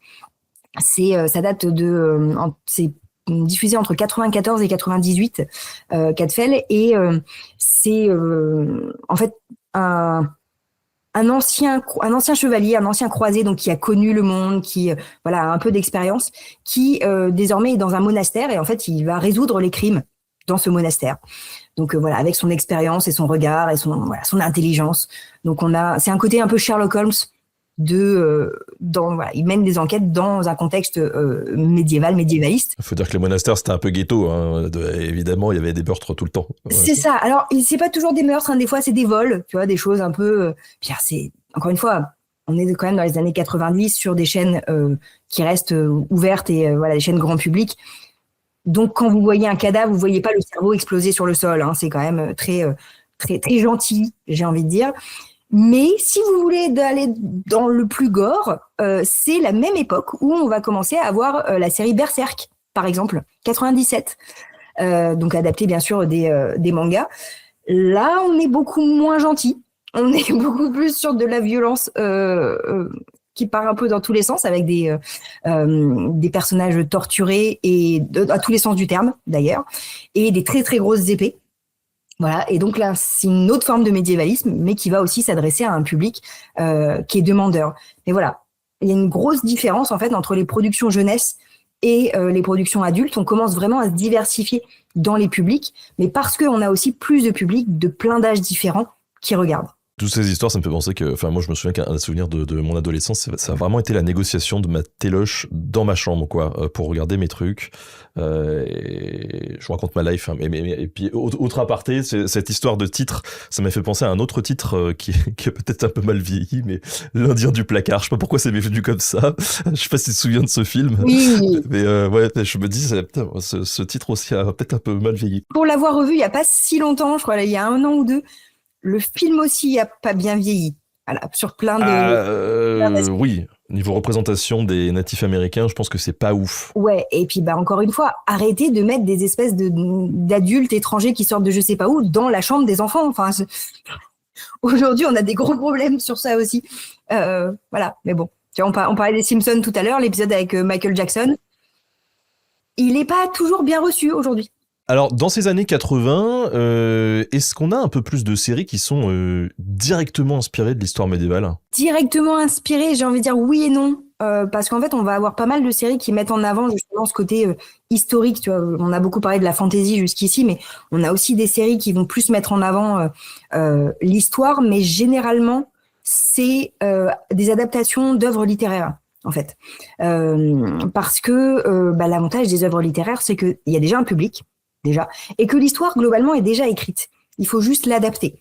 Alors, adapter une série littéraire en série télé, c'est pas simple, hein, c'est quand même un métier, mais ça donne une base qui est en plus construite, qui donne une sécurité en fait sur tout ça. Donc, on va avoir des premières adaptations qui vont plus mettre en avant cet aspect-là. Ça va être le cas notamment de l'adaptation des Rois maudits, Donc les Rois Maudits, dans la première version, on est entre 72 et 73. Donc on est encore sur les années 70, mais ça va continuer à être un succès et ça va être refait en 2005 avec la même histoire, hein, puisqu'on est toujours sur l'adaptation de l'œuvre de Maurice Druon. Donc certes, c'est de l'histoire, puisque ça raconte de fait l'histoire de France, mais c'est de l'histoire de France romancée par Maurice Druon, hein, clairement, voilà, plus avec des adaptations, des coupes notamment qui sont faites pour pouvoir mettre en scène la série, parce que on n'a pas encore forcément le budget. Notamment en France, puisque c'est des productions françaises, on n'a pas forcément le budget pour faire des séries qui vont durer 8 saisons. Et on n'a pas encore forcément la logique de mettre en scène des récits aussi longs pour le public. Ça va beaucoup se faire après, à partir des années 2000 et des années 2010. On revient un petit peu en arrière maintenant aussi. Globalement, quand on a aujourd'hui des séries qui fonctionnent sur 5 saisons, c'est une bonne série. Voilà, c'est qu'il y a eu un beau succès. On n'est plus trop dans une dynamique où on va faire 25 saisons. Voilà. C'est dommage, après tout, mais il faut voir les budgets que ça entraînerait aussi. Honnêtement, ça dépend des cas. Tu vois, il y a des séries où moi, puis en plus, tu vois, tu t'attaches, si tu les suis sur 10 ans, les séries, ou 15 ans, c'est, tu vois, les personnages des séries, ça devient vraiment des membres de ta famille, c'est vraiment, voilà. Mais, tu vois, typiquement, là, on sort complètement du médiévalisme, mais Walking Dead, j'ai tenu à aller jusqu'au bout. Vraiment, il y a pendant un mois, j'ai subi tous les soirs en me disant non mais je veux juste aller au bout de l'arc narratif, même si c'est nul, j'y vais. Et c'était dur, tu vois, ça aurait dû s'arrêter avant. J'ai un petit peu suivi la même chose sur la dernière saison de Yellowstone, j'avoue. C'est là, bon, pour maintenant, je me suis investie, donc je vais aller jusqu'au bout. J'ai pas commencé encore. Il y a des très bons trucs, regardez Yellowstone, c'est chouette, mais c'est pareil, c'est comme Walking Dead, arrêtez de faire 40 spin-offs, créer d'autres histoires, c'est bien aussi. Et alors dans ces années 80, on l'a dit tout à l'heure, on restait quand même vachement orienté sur l'Europe de l'Ouest, hein, par exemple, dans le cadre géographique. Là, ça commence à s'ouvrir encore un peu plus, ou ça reste quand même vachement occidental? Non, ça reste encore très très occidental, honnêtement, et parce que aussi, encore une fois, les créateurs sont des créateurs occidentaux, donc ils racontent les histoires que eux ont envie de raconter. Alors, il y a une forme de diversification. Souvent, on a un ou deux personnages qui viennent de contrées lointaines. Voilà, on va faire comme ça, c'est-à-dire que c'est des productions occidentales centrées sur des personnages occidentaux, mais on va intégrer un personnage ou deux personnages un peu exotiques, et encore une fois, je mets des gros guillemets, parce qu'avec tous les clichés aussi qui peuvent apparaître. Mais voilà, on va apporter en fait des points de diversité un petit peu comme ça, ce qui va permettre parfois, souvent c'est le cas dans des séries humoristiques, ça va permettre aussi de jouer avec les clichés sur des nations différentes. C'est le cas dans La Vipère Noire, par exemple. Blackadder, alors si vous ne connaissez pas Blackadder, c'est une série fabuleuse, c'est une série britannique qui est diffusée entre 83 et 89. C'est une série avec Rowan Atkinson, que vous connaissez peut-être mieux sous le nom de Mr. Bean. Mr. Bean. Voilà. Série où vous retrouverez Hugh Laurie aussi, avant qu'il soit Dr House. Eh oui. Voilà, donc il y a un gros casting dans cette série. Et en fait, si je dis pas de bêtises, il y a 4 saisons. Et en fait, chaque saison est indépendante et chaque saison est consacrée à une époque différente. Donc en fait, il y a que la première saison qui est consacrée au Moyen-Âge. C'est une réécriture de la guerre des Deux Roses. Voilà. Alors, ça part d'un principe historique, mais c'est ce qu'on va appeler une uchronie, c'est-à-dire qu'il change un événement et il déroule à partir de là, et ça part dans tous les sens. Clairement, c'est l'humour anglais. Alors, faut aimer l'humour anglais, mais c'est assez chouette. Et je pense que quand même la dernière saison, la saison 4, est la meilleure, celle sur la guerre. Accrochez-vous, si vous aimez l'humour anglais, c'est fabuleux.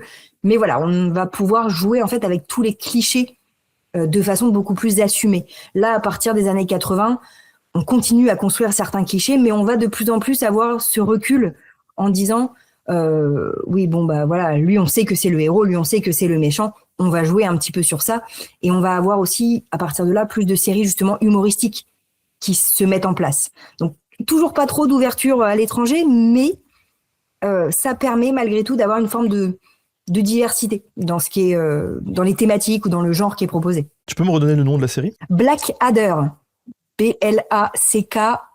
Vipère, la vipère noire, littéralement. La vipère noire, effectivement. Ah, mais en fait, alors j'ai déjà vu peut-être des extraits, ou voilà, mais je ne savais pas. Je crois que j'ai jamais regardé. Écoute, je me le mets de côté, je me le mets en favori. Parce que moi, l'humour anglais, j'aime beaucoup. Et c'est vrai que voilà, chaque saison est vraiment indépendante, donc vous pouvez regarder juste la saison 3 si vous voulez. Clairement, ça, j'ai envie de dire, même si vous regardez qu'un épisode de la saison 3, ça vous gênera pas pour comprendre l'histoire. Le but, c'est pas tant la construction sur un long terme que du comique de caractère, parce qu'il y a toujours le chef, le seigneur, qui est donc Rowan Atkinson, donc qui parle, hein, promis, Mr Bean, il sait parler, et c'est un très bon acteur. Ah, il est génial. Voilà. Et en fait, à chaque fois, il veut forcément plus de pouvoir, plus de richesse, voilà, c'est l'espèce de méchant, mais machiavélique, qui va faire des plans alambiqués, et il est toujours aidé par son serviteur, Baudry, qui va lui proposer à chaque fois a cunning plan. À chaque fois, il explique a cunning plan, c'est-à-dire j'ai un plan rusé, et le plan forcément foire. Il y a un côté un peu Scooby-Doo, si vous voulez. Le plan foire, mais se retourne toujours contre le seigneur. Voilà, de façon généralement dramatique, mais drôle. On a Garpog dans le chat qui nous indique que ça a été diffusé sur Arte. Effectivement, ouais, c'est pas forcément l'image qu'on a d'Arte aujourd'hui, mais ça faisait partie des programmes étrangers en fait qui étaient diffusés. Et de fait, hein, l'humour anglais, c'est si vous êtes français et que vous avez vécu en France, généralement l'humour anglais, soit vous adorez, soit vous détestez. Souvent, c'est assez clivant. Quand même, donc c'est très absurde. C'est ça, c'est voilà, les Monty Python, c'est ce qu'on appelle du nonsense, donc c'est en fait une façon de faire se rencontrer l'absurde et le logique. On va faire comme si l'absurde avait une logique, et donc ça n'a aucun sens, et c'est fabuleux. Dans les années 2010, là encore, on a un autre tournant avec deux séries qu'on a déjà évoquées sur cette première heure d'entretien, Game of Thrones et Viking. Est-ce que tu pourrais nous en parler un peu ? Pourquoi ça a été un tournant ? Ça a été un tournant parce que, alors déjà, c'est des séries, sur Game of Thrones d'abord et Vikings vraiment dans la foulée, c'est des séries qui ont eu un énorme succès de façon internationale et qui donc ont lancé une mode, c'est-à-dire que lancer une mode non seulement parce que le public aimait et était demandeur, mais aussi parce que du point de vue, j'ai envie de dire, des producteurs, du point de vue des gens qui payent, il y avait l'idée que le médiévalisme pouvait marcher. C'est-à-dire que non seulement ça marche auprès du public, mais ça peut rapporter de l'argent. Parce que c'est un gros problème en fait qu'on avait jusqu'ici, c'est que faire une série, ça coûte de l'argent, mais faire une série médiévaliste, c'est souvent encore plus compliqué, même quand on met pas de magie. Voilà. Parce que la magie, ça rajoute justement des complications esthétiques, des complications techniques au niveau de la réalisation. Mais en plus, dans une série médiévaliste, il va vous falloir des décors qui rappellent vaguement l'époque médiévale. J'en vois par exemple à la série Merlin, qui est en partie tournée au château de Pierrefonds. Le château de Pierrefonds, il a rien de médiéval, c'est un château médiévaliste conçu réhabilité par Viollet-le-Duc, mais c'est très très beau et ça fait Moyen-Âge. Ça fait en plus Moyen-Âge tel qu'il était imaginé au 19e siècle, et il a l'avantage d'avoir cette pierre blanche qui est magnifique et qui donne le côté très neuf. Donc, la série Merlin utilise ce château. Fun fact, c'était l'année dernière, je crois, ou il y a 2 ans, je ne sais plus, j'ai fait une vidéo sponsorisée pour promouvoir le jeu Elden Ring, et on m'avait, dans le brief, on m'avait dit, nous on aimerait bien qu'il y ait un décor un peu médiéval, tout ça, et puis je galérais un peu dans les temps impartis pour trouver un truc autour de chez moi, et ma femme me dit, attends, on est au centre de Tours, on a une cave voûté avec des pierres. Je me suis foutu dans la cave et avec le fond en pierre taillée, ça fait médiéval. Voilà. Et on a rempli le brief, c'était cool. C'est ça. Mais en fait, c'est l'avantage. Il y a des collègues, notamment François-Ami de la Bretagne, qui a beaucoup travaillé sur ça, sur ce qu'on appelle des réplicateurs ou des iconogrammes. C'est-à-dire que malgré tout, en fait, quand on veut mettre en scène le Moyen-Âge, il suffit de pas grand-chose. Il suffit d'un mur en pierre, de mettre un peu de créneau et un fanion et une torche. Et globalement, c'est bon, on est au Moyen-Âge. Donc, sur un décor restreint, il n'y a pas besoin de grand-chose. Mais dès qu'on veut une série avec plein de personnages, etc., et éventuellement un peu de mouvement, ça demande plus de budget parce qu'on a besoin de plus de décors, on a besoin de costumes. Si on veut des chevaliers, il faut éventuellement des armures. Alors, d'époque ou pas, mais il faut quand même des armures, donc ça demande de l'équipement. Ça demande un ingénieur son qui va pouvoir gérer le fait que une armure qui se déplace, ça fait du bruit. Donc, c'est compliqué de mettre ça en scène, c'est tout à fait faisable, on a l'habitude, mais ça demande des complications une attention à ça. Si vous voulez des chevaliers, ça implique d'avoir des chevaux, normalement, sauf si vous êtes dans Sacré Graal. Dans ce cas-là, il y a un cheval. Ouais, et noix de coco. Et beaucoup de noix de coco. Mais oui, il y a un cheval, en l'occurrence, qui passe dans Sacré Graal. Et c'est comme ça qu'on sait que ce ne sont pas les chevaliers du roi Arthur qui ont tué l'historien. Ah ouais, ça passe très très vite en plus. Ah non, mais il y a toute une enquête à mener sur Sacré Graal.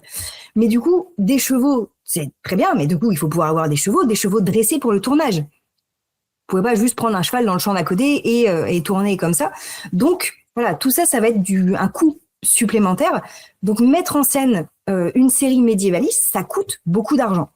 Alors, on a des techniques pour limiter un petit peu les coûts. Maintenant, en plus, on a pas mal de côtes de mailles fait avec des anneaux en plastique, par exemple, qui sont moins lourdes, qui vont coûter aussi moins cher à avoir, etc., qui font un peu moins de bruit aussi, même si ça fait partie du charme du truc.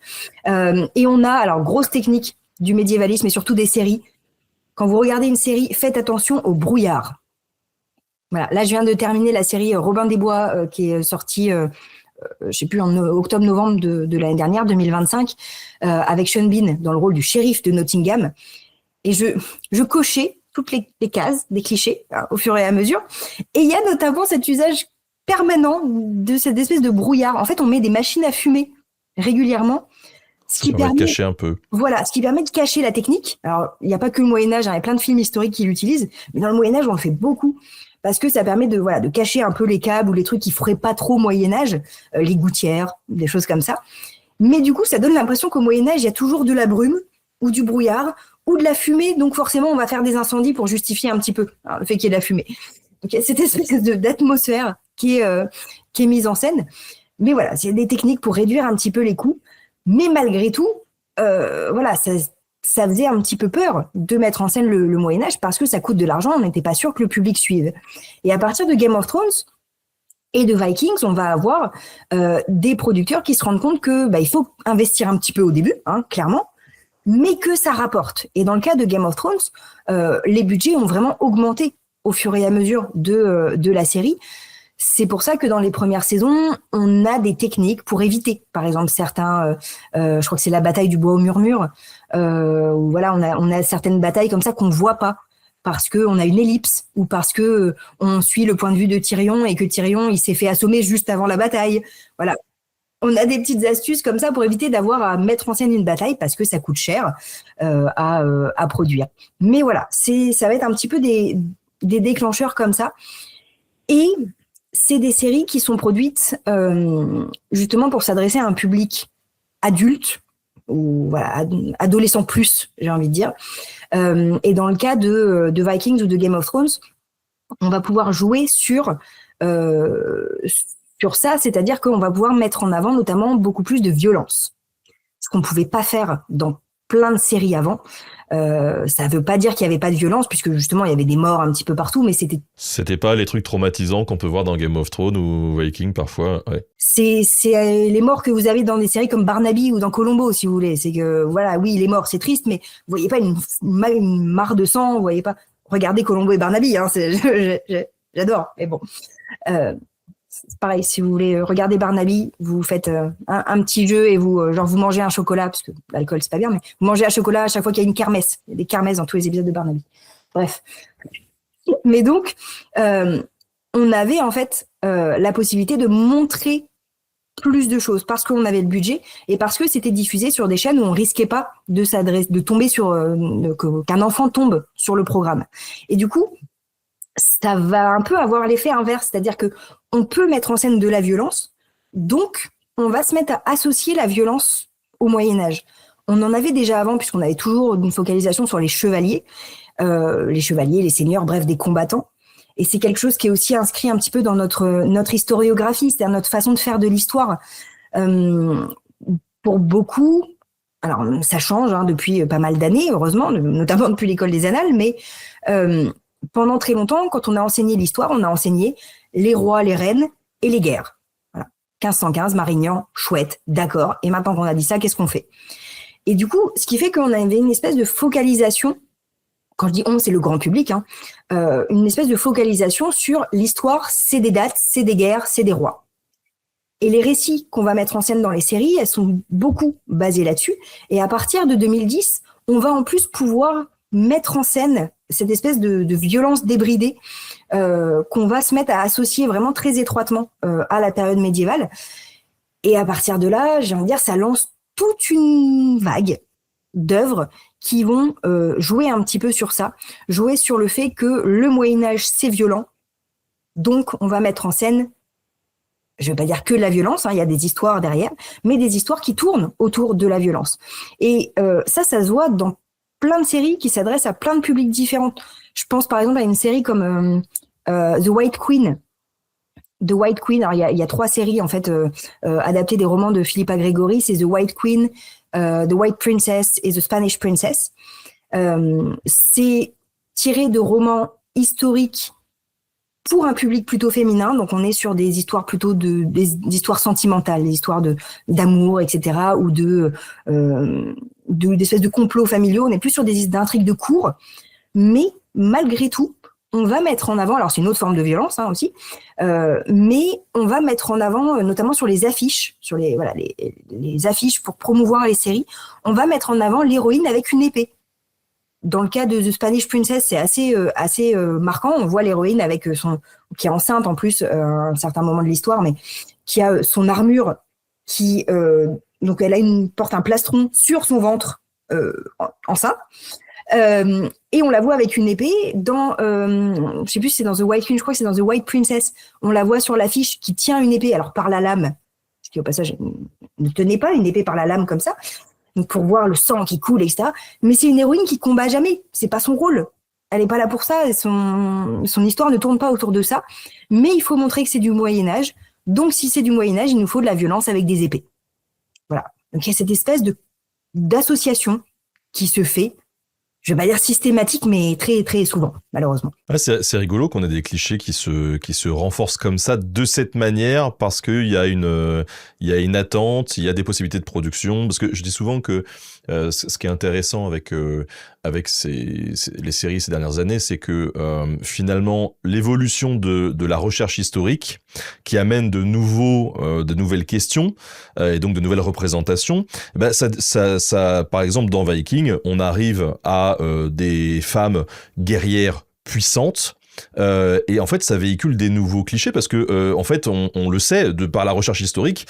Bah, il y en avait pas. Il y avait des femmes puissantes de pouvoir politique, etc. Mais on n'a pas vraiment de traces de femmes guerrières. Et là, on en fait un truc quasi systématique qui va du coup devenir un nouveau cliché qui émerge comme ça. Et donc, il y a à la fois des nouveaux clichés qui émergent et qui sont le reflet de finalement de nos sociétés et de la réflexion de la pensée générale dans notre société. Et en même temps, un renforcement de stéréotypes qui sont quand même assez anciens. C'est ça.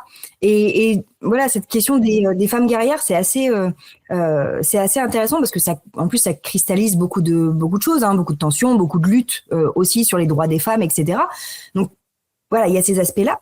Mais en fait, ça permet aussi de mettre l'accent sur d'autres aspects, c'est-à-dire que oui, il y avait des femmes qui pouvaient combattre, il y avait des femmes puissantes, etc.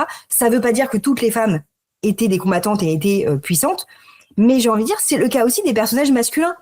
Parce qu'on sait beaucoup, voilà, si on prend Vikings, globalement, vous êtes soit guerrier et combattant, soit vous êtes moine. À peu près, c'est à peu près les deux seules options. Et il n'y a pas l'idée que, même si Ragnar, il passe tout son temps à dire que lui, ce qu'il veut, c'est être agriculteur et fonder une terre, etc. J'y crois pas une seconde. Il va s'ennuyer, le pauvre Ragnar. Voilà. Mais donc, voilà, il y a aussi l'idée que, il y avait aussi des hommes qui ne combattaient pas ou qui partaient pas faire des raids parce que la société était variée, mais comme aujourd'hui. Et dans un sens, c'est bien hein, qu'on ait ces clichés aussi sur les personnages féminins parce que ça permet d'éclairer un peu le reste et se dire que des choses qui paraissaient évidentes, voilà, ça nous permet de remettre un petit peu en perspective tout ça. Et effectivement, c'est pas parce qu'on trouve une épée dans une tombe que l'épée était maniée au quotidien par le personnage. Voilà. Donc il y a tous ces enjeux-là qui apparaissent un petit peu dans tout ça. Mais de fait, on continue à renforcer un peu l'idée du héros charismatique qui est un peu plus ambigu maintenant. On a des héros beaucoup plus nuancés. Ça, c'est un avantage aussi, je pense, de séries comme Game of Thrones et Vikings.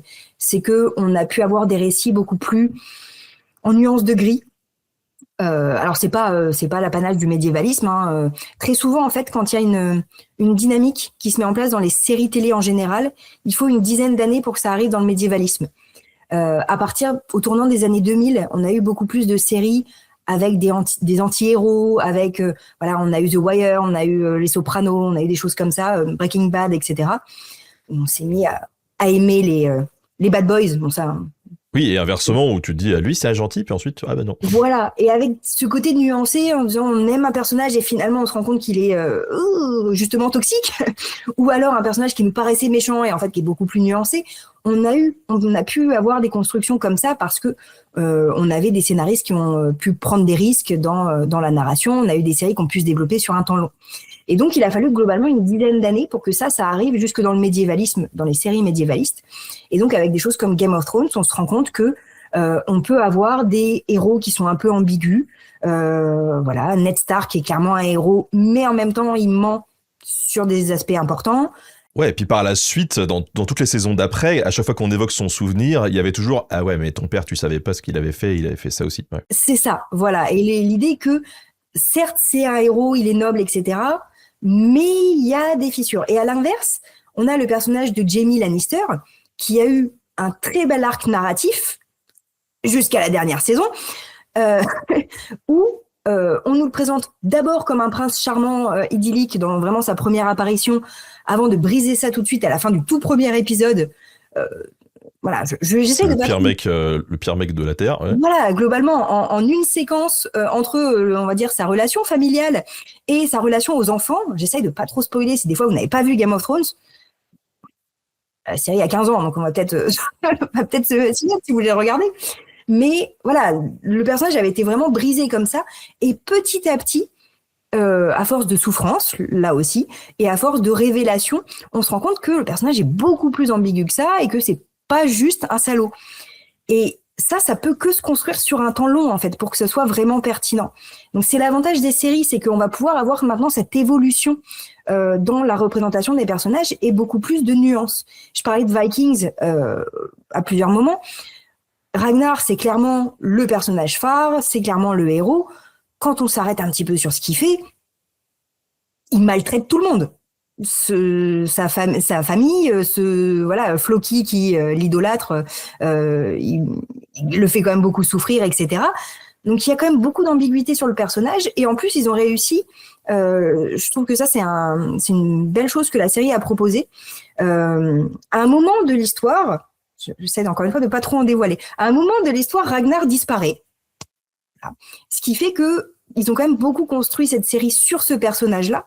Et donc la question c'était comment la série continue d'exister. Est-ce que la série continue d'exister sans le personnage de Ragnar? Et je trouve qu'ils ont pas mal réussi la transition avec ses enfants, clairement, où là tout de suite on se retrouvait avec plus de diversité dans les personnages. C'est pas simplement des doubles de Ragnar. Il y a des gentils, des méchants, alors avec un peu moins de nuances dans le cas d'Ivar ou de personnages comme ça. Mais voilà, on se retrouvait avec plus de diversité aussi. Donc voilà, c'est l'avantage de la série, c'est de pouvoir construire comme ça, mais ça demande de prendre des risques scénaristiques et ça demande du temps et donc de l'argent. Donc voilà, il faut aussi que la série fonctionne. C'est bien ces approches nuancées parce que du coup, tu vois, ça te permet d'avoir un autre regard sur ton voisin qui est un petit peu relou et que tu te dis, ah lui, c'est vraiment un méchant. Mais après, tu te dis, ah non, mais en fait, ça se trouve peut-être que j'ai pas toutes les données. Après, tu vois, il y a des choses comme ça qui sont nuancées, mais pas trop. Je donne un exemple.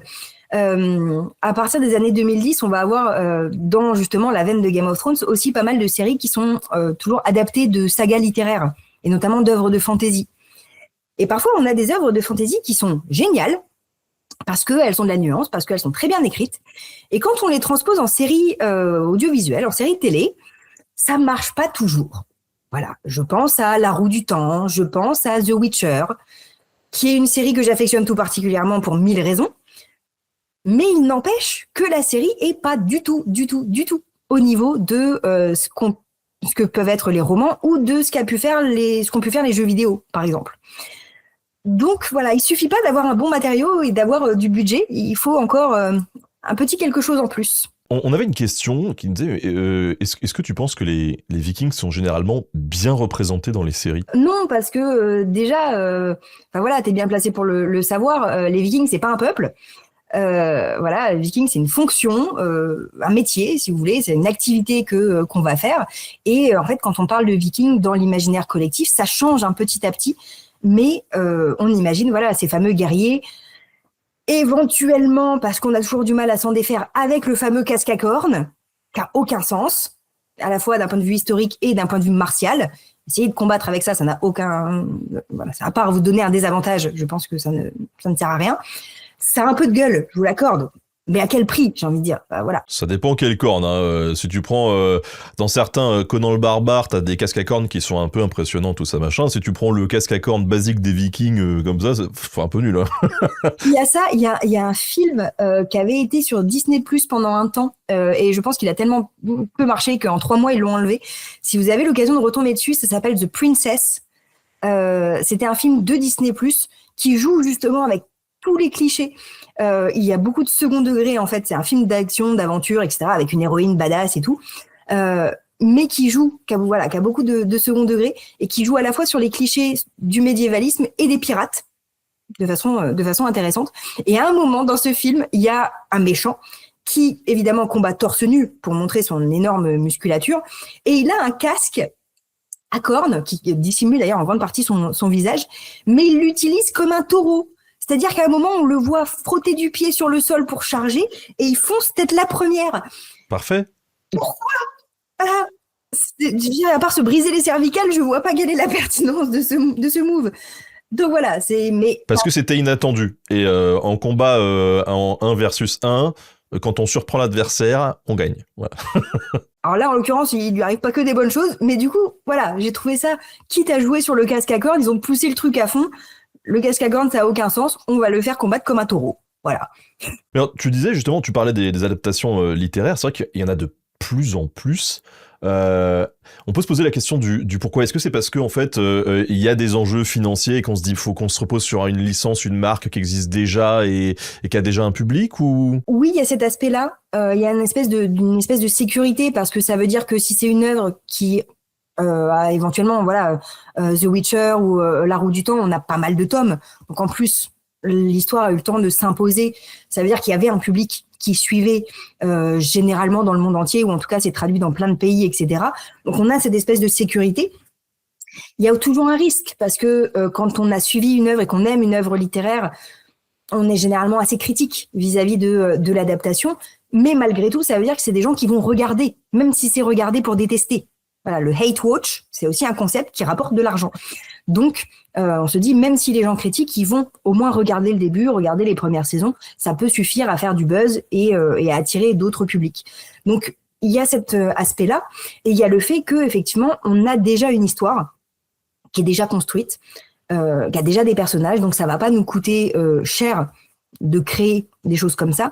Et en plus, quand on veut faire une œuvre médiévaliste et de fantasy, par exemple, parce que là, ce que j'évoque, c'est des séries de fantasy médiévalistes, il y a quand même beaucoup de choses qui ont été faites. Ça ne veut pas dire qu'on ne peut pas innover, heureusement. Il y a encore plein de très belles choses qui existent. Mais ça permet d'utiliser des choses assez attendues, mais en même temps, c'est attendu parce que c'est dans les romans. Donc, il y a aussi une facilité un petit peu sur ça, plutôt que de créer quelque chose de tout nouveau, où on va forcément se dire, bah oui, mais ça, c'est dérivé du Seigneur des Anneaux, ça, c'est dérivé de Pratchett, ça, c'est dérivé, je sais pas, mais enfin, voilà. Là, au moins, c'est adapté d'une œuvre. Donc, en gros, si on fait des reproches, c'est des reproches à l'œuvre d'origine. Donc, il y a aussi, une sécurité à ce niveau-là. Ça permet d'engranger un petit peu de confiance de la part du public. On se dit, bon, bah, si je m'investis dans une série, parce que ça prend du temps de regarder une série, là, on sait que l'histoire, potentiellement, peut durer des années. Donc, voilà, il y a aussi cet aspect-là. Encore une fois, il faut que ça marche. Il faut que le public soit au rendez-vous et que la série soit au niveau aussi de ce que le public attend.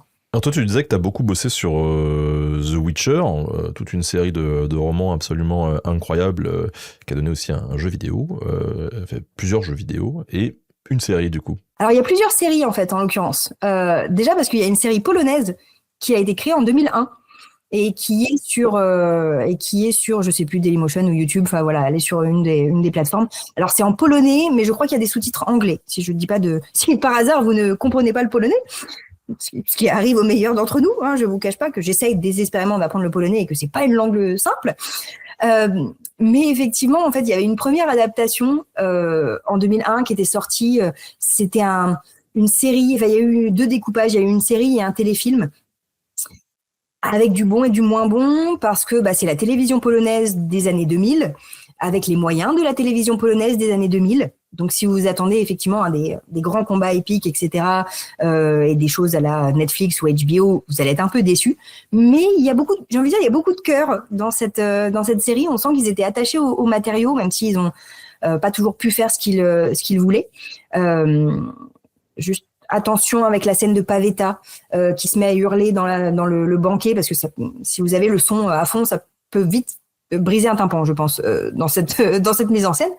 Mais voilà, donc il y avait une série polonaise proposée justement en 2001 qui n'avait pas été exportée et justement s'appuyant sur le succès des romans et ensuite des jeux vidéo, donc des jeux vidéo de CD Projekt Red. Le premier date de 2007, il y a eu ensuite un deuxième opus en 2011 et le troisième jeu en 2015, The Witcher 3 Wild Hunt, qui est, pour y avoir joué encore hier, qui tient très très bien la distance. Le jeu, il va avoir 11 ans, il a été remasterisé récemment, mais que ce soit au niveau de l'histoire, au niveau des graphismes, au niveau du gameplay, ça tient toujours très très bien la route. Donc n'hésitez pas. Et vous n'êtes pas obligé d'avoir joué aux 2 premiers pour comprendre le troisième, parce que les 2 premiers, ils n'ont pas toujours bien vieilli. Donc voilà, il y avait beaucoup de richesse dans ces jeux-là, c'est-à-dire que ils sont vraiment appuyés sur l'œuvre d'Andrzej Sapkowski. On sent que les créateurs aiment les nouvelles, aiment les romans de Sapkowski, et ils ont vraiment construit un univers autour pour aller encore plus loin, avec plus de monstres, plus de personnages, etc. Donc, ils ont fait leur propre interprétation, et voyant ce succès-là, de fait, le jeu a remporté à peu près tous les prix qui existent. Netflix a acheté les droits pour pouvoir construire une série, et ce qu'ils avaient prévu d'être comme un genre de Witcherverse. Vous savez, comme le Marvel Cinematic Universe ou le Star Wars Verse, où voilà, on fait un univers à partir d'une saga. Sur le papier, ça sonne vachement bien. Sur le papier. Sur le papier, voilà. Et puis une série tirée de Sapkowski avec Henry Cavill dans le rôle titre. Je veux dire, moi, je signe tout de suite. Il y a pas de souci. Et puis, on a vu la première scène de combat où il combat une espèce de monstre dans un marécage et où les costumes font très années 80, notamment. Et c'est pas forcément un compliment quand je le dis comme ça.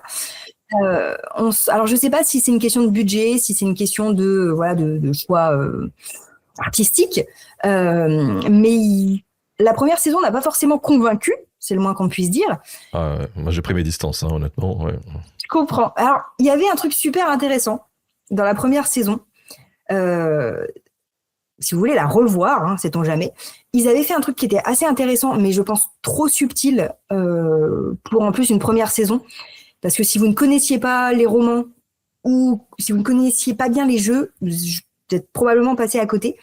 En tout cas, une partie du grand public. C'est que dans la première saison, en fait, on nous présente les 3 personnages principaux qui sont donc Geralt, selon comment vous le prononcez, le sorceleur, le personnage principal. On a Ciri, la princesse de Cintra, qui va devenir sa fille adoptive, et on a Yennefer, la magicienne, l'amour torturé de Geralt, globalement, qui a aussi ses propres problèmes. Et donc, on nous présente, en fait, dans la première saison, les 3 personnages et comment, globalement, ils vont se rencontrer. Et en fait, sur les épisodes de la première saison, on a 3 temporalités différentes. Non seulement on suit 3 personnages, mais on a 3 temporalités. Parce que si on suit le personnage de Ciri, entre le premier et le dernier épisode, il y a, je crois, quelque chose comme 2 semaines qui se passent. Parce que c'est une adolescente, il se passe un événement traumatique dans sa vie, et on a le résultat 2 semaines après. Donc on a ces aventures sur 2 semaines. Dans le cas de Geralt, ces aventures, elles durent, je sais plus, une trentaine d'années, je crois. Avec d'ailleurs plusieurs moments où il croise Jaskier à plusieurs reprises et il y a 10 ans d'écart, sauf que Jaskier n'a pas pris une ride, au passage. Geralt non plus, mais lui, il a un métabolisme particulier, mais ce qui fait qu'on ne peut pas se fier à l'évolution, on va dire, le vieillissement du personnage pour comprendre la temporalité. Et dans le cas de Yennefer, je crois qu'on est presque sur 80 ans entre le début de son arc narratif et la fin de la première saison. Sauf que comme c'est des personnages qui vieillissent pas, Si vous ne faites pas attention à des indices assez discrets en fait dans la narration, on s'en rend pas compte. Par exemple, je donne un exemple très précis. On a un épisode où Geralt est engagé par un roi qui s'appelle le roi Foltest pour résoudre un problème de monstre, de Strige en l'occurrence, de Striga. Et donc il est engagé par le roi Foltest, qui est un roi qui a, je sais pas, une 60aine d'années. Et en parallèle, dans le même épisode, on voit ce qu'il arrive à Yennefer au moment d'un bal. Et pendant ce bal, on voit à un moment, il y a des rois, des reines, plein de gens avec des jolies robes. Et il y a une reine qui a 2 enfants qui courent un peu dans tous les sens. Et elle dit à un de ses enfants, Foltest, arrête d'embêter ta sœur. Si vous ne faites pas attention à cette remarque, vous ne comprenez pas que ce petit gamin qui s'appelle Foltest, c'est le même que le roi qui est en train d'engager Geralt. Et que donc, ça ne se passe pas du tout en parallèle, mais qu'il y a genre 50 ans d'écart entre les deux. Et c'est des petites choses, mais en fait, ça peut donner un effet très flou. On ne sait pas quand on se situe, on ne sait pas pourquoi les personnages ont ces réactions-là. Et alors, à moins d'être vraiment des grands fans, où vous connaissiez très bien les romans ou les jeux, beaucoup de gens qui ne connaissaient pas ont lâché pour ça. Parce que ça part dans tous les sens. Il y a trop de trucs. Pour revenir aux séries médiévalistes en général depuis les années 2010, est-ce que là, enfin, on voit d'autres régions du monde qui sont un peu représentées? Parce que dans Game of Thrones, justement, il y a tout un arc narratif qui se passe pas vraiment du côté occidental. Pas vraiment, effectivement. Alors, toute la partie sur Essos, d'ailleurs, pas dépourvue de certains clichés orientalistes. C'est sûr. Voilà, on peut dire ça comme ça. Toute la partie sur Dorne aussi, voilà, parce que justement, Oberyn, c'est vraiment l'incarnation de ce cliché orientaliste sanguin, très... Sexualité débridée. Voilà, débridée, etc.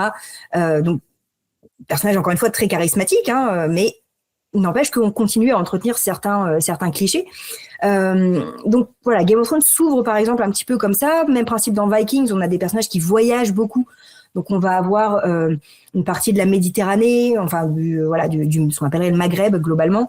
On va avoir une partie beaucoup plus orientale au nord, donc on va avoir les routes de Kiev, etc. qui apparaissent. Il y a une ouverture sur la fin vers le continent états-unien.